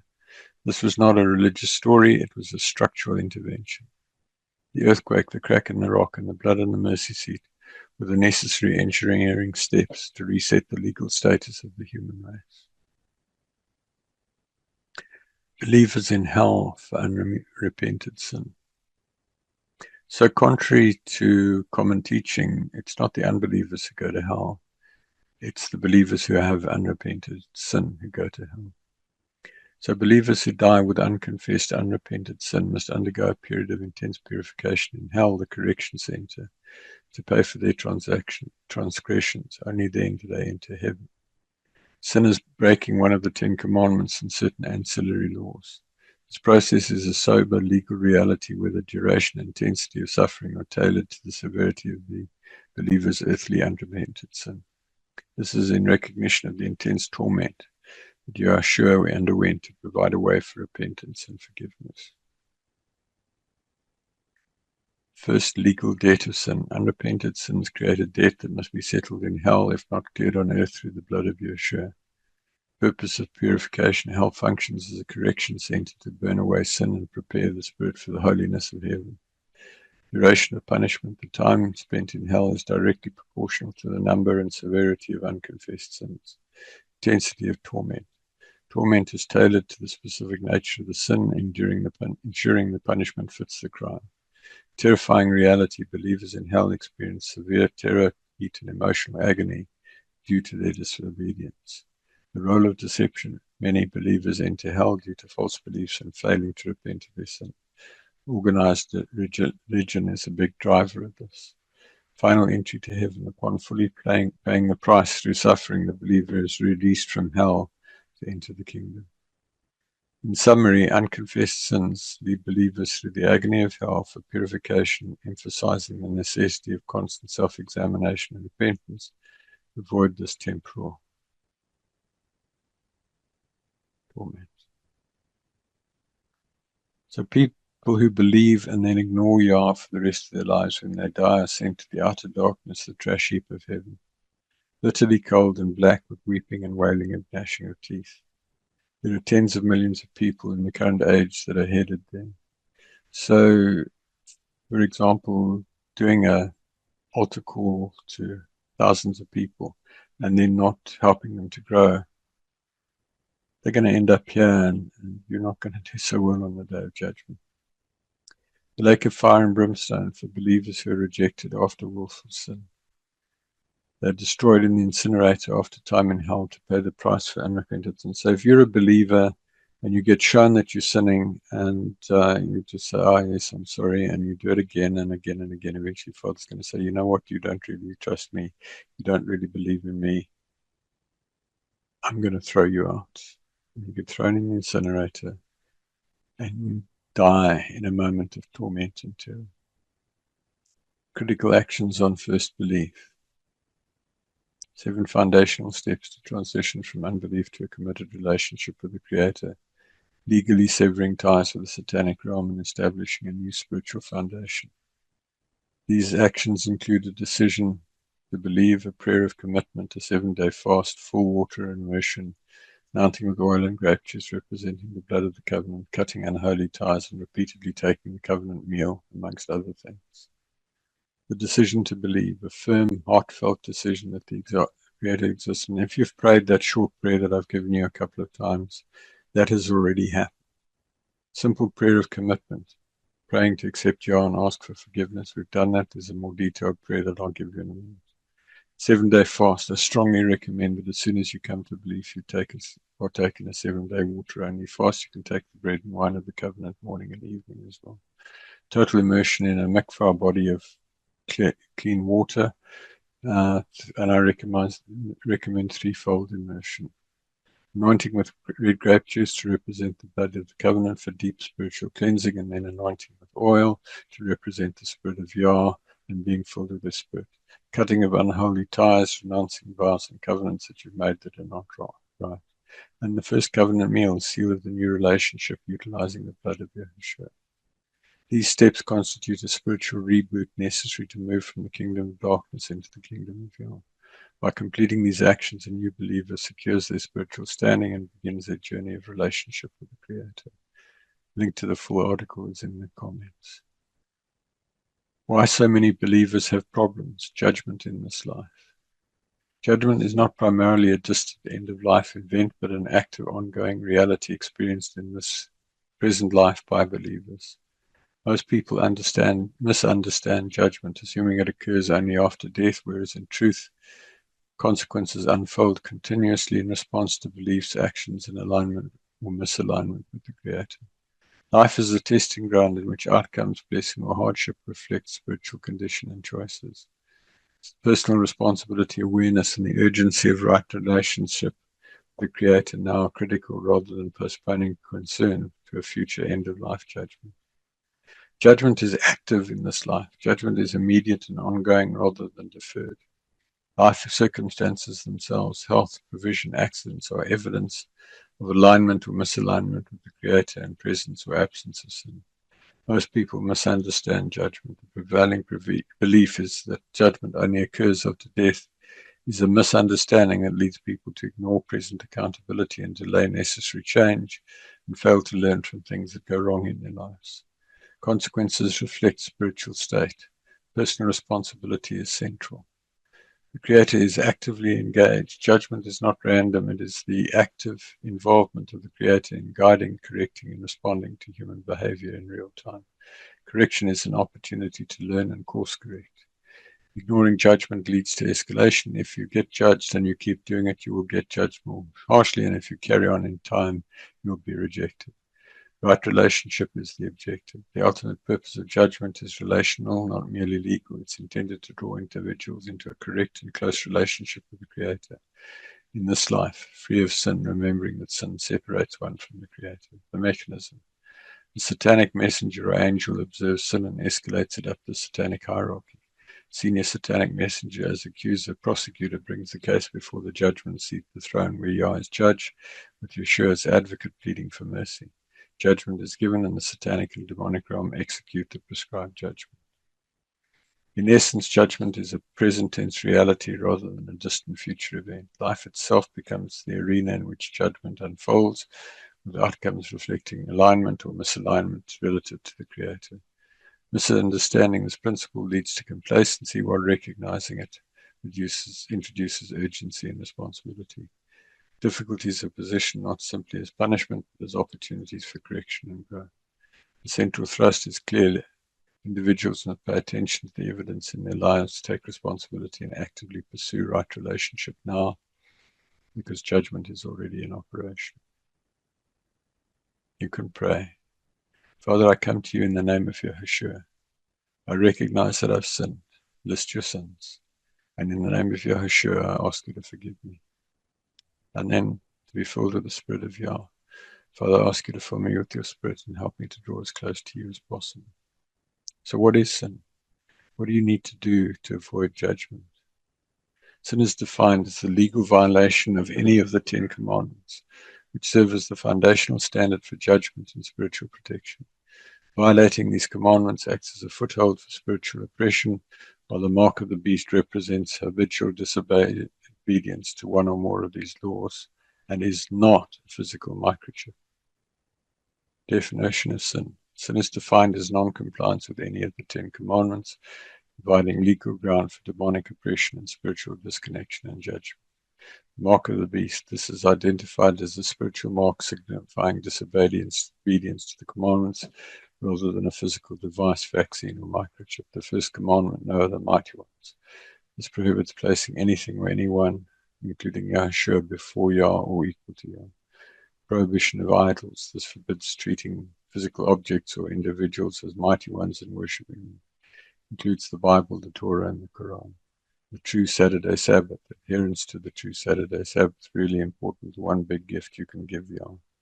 Willful sin and consequences. Continuing to break commandments after knowing of them and understanding them constitutes willful sin, removing the prediction of sacrifice, and can eventually lead to rejection and destruction in the lake of fire, as we saw a minute ago. Judgment and compliance. Compliance with these laws determines spiritual rank, while teaching disobedience results in the lowest status in heaven. The Ten Commandments function as the absolute terms and conditions for human existence, serving as the benchmark for judgment in the court of heaven. Violating them is viewed as a functional failure of the spirit, leading to catastrophic consequences similar to ignoring physical laws. For more information, visit www.etimin.org. Let's look at the Ten Commandments as the basis of judgment. The Ten Commandments represent the immutable high-level operating instruction for the human spirit. These are not mere suggestions, but the foundational laws of the universe. Violating them creates a legal breach in your spiritual protection, allowing the forces of darkness to bring sickness, poverty, failure, and judgment into your life. They're the basis of judgment for believers, and breaking them leads to judgment in this life, as well as time in hell and after death for unrepented sin. The Ten Commandments is the basis of judgment. Number one, no other gods. You shall have no other mighty ones before or equal to Yah. This requires a total removal of all other spiritual allegiances, including Yahushua, Muhammad, Moses, etc. No idols. You shall not make or worship any carved image or likeness of anything in heaven or earth. This includes the modern idolatry of the Bible, the cross, or Jesus' effigies.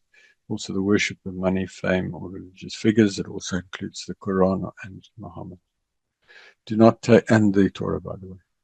Do not take the name of Yah in vain. You shall not bring the name of Yah, the eternally self-existing, to naught. This includes replacing his true name, names like the Lord or God, or using the pagan name Jesus for Yahushua. Keep the Saturday Sabbath. Observe the true Sabbath of Yah. This is the sign of your covenant and your day of rest and focus. One of the biggest gifts you can give to Yah, and obedience will be rewarded. Honor your father and your mother. Respect and care for your parents, so that your days may be long upon the earth. This is the foundational law for a stable, integrated society and family structure. Do not murder. You shall not take a human life unlawfully. This includes the modern sacrifice of abortion and the slow murder of hatred or unforgiveness towards another person in your heart. Do not commit adultery. A man shall not initiate sexual relations with any woman who is joined to another man. This includes active engagement with pornography, which is mental adultery. Do not steal. You shall not take what does not belong to you. This includes physical theft, legal theft through dishonest business practices, and stealing the time or credit that belongs to another. Also taking tithes and offerings while teaching lies. Do not bear false witness, no lying. You shall not lie or testify falsely against anyone.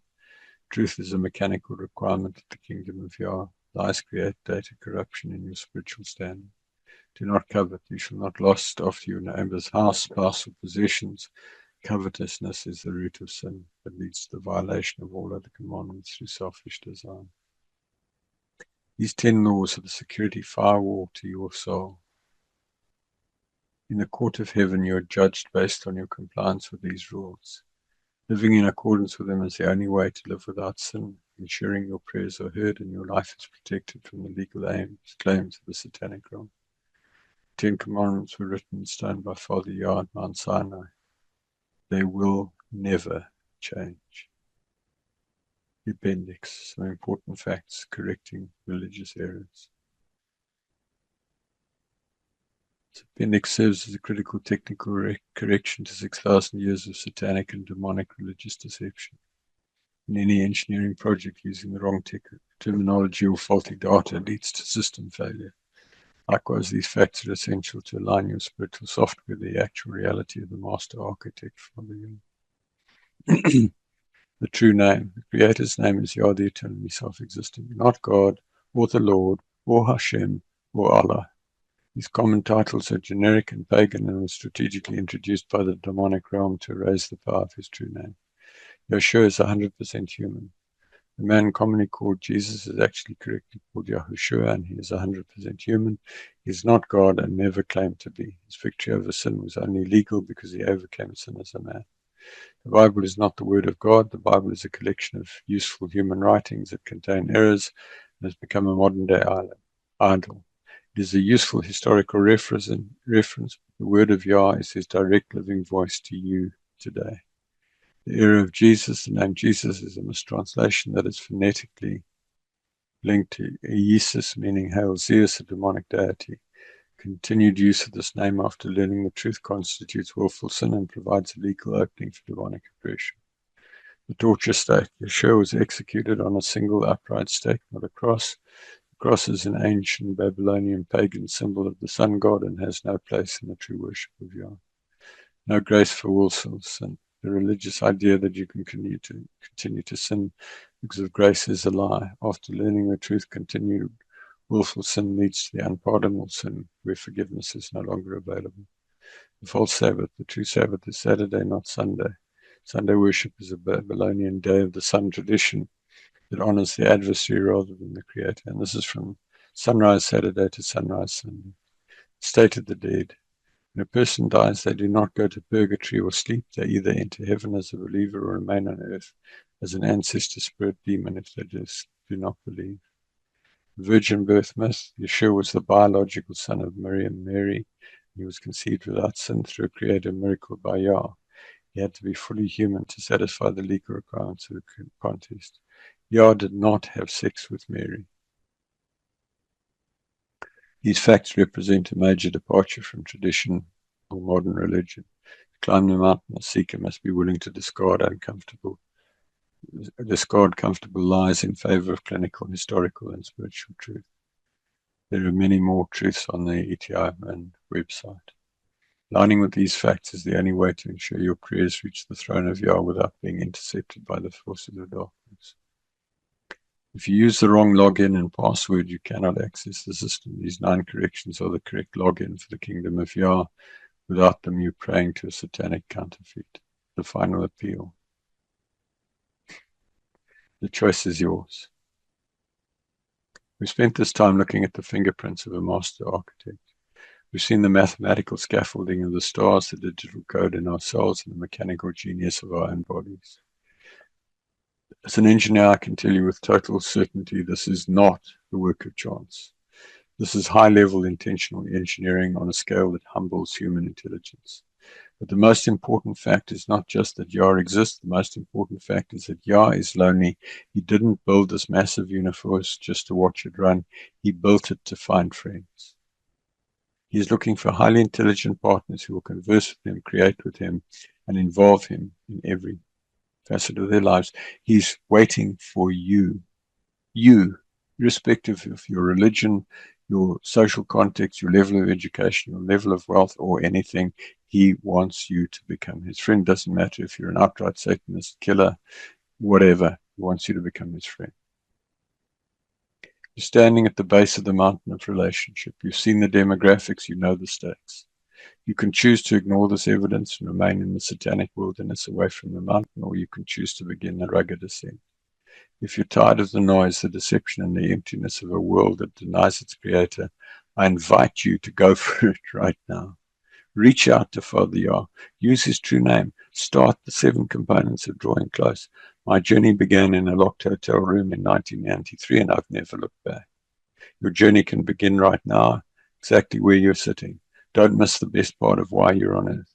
Become a friend of the Creator and qualify for a high throne that will last for all eternity. I would be delighted to hear from you as you begin this walk. You can reach me on james@etimin.org. The evidence is in. The invitation is open. The choice is yours. Will you seek to become Yah's friend? Pray the prayer following this. Father Yah, I now believe you exist. I commit my life to you. Please accept me. Help me to become your friend. Amen. More detailed prayer follows. Father Yah, I come to you in the name of Yahushua, and I believe that you exist. I confess my sin of unbelief, and I repent of my unbelief, and I ask you to forgive my sin.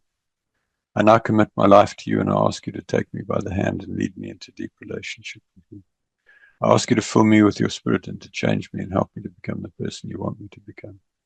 I ask you to help me find people who can help me and help me find books, websites, articles, and other resources that will help me. I ask you to show me what I can do to actively serve you and lead others to deep personal relationship with you, and what to do to become your friend. I thank you for saving me. What to do on coming of belief, just repeat. There's a period of 8 days from sincerely coming to belief for the first time, during which there's extreme grace to help you. See the article, Critical Actions on First Belief for actions you should take immediately. The link is in the comments. Download the ebook, 7 Components in Drawing Close to Yah. That link is also in the comments. You have my permission to use this material as you see fit. The supporting PowerPoint deck that I used to create this video is available for download from the link in the comments. You have my full permission to use this material as you see fit, including reducing scope, extracting subsets, translating, etc., giving only thought to how you will be judged on the day of your judgment. For more information, visit www.etimin.org or email me on james@etimin.org for support and answers to your questions. A link to the PowerPoint show version of this presentation is contained in the comments. So there you have a few links that are in the PowerPoint show and in the presentation. So that's it, folks. You can contact me on james@etimin.org. ETI standing for End Time Mission Ministries. This is my passion. I work hard in my business to reach people like you. So I really hope that you've stayed with me to the end and that this has benefited you. If you have questions, email me. We can talk on Zoom or phone or whatever. I'd love to hear from you. Thank you so much. Bye.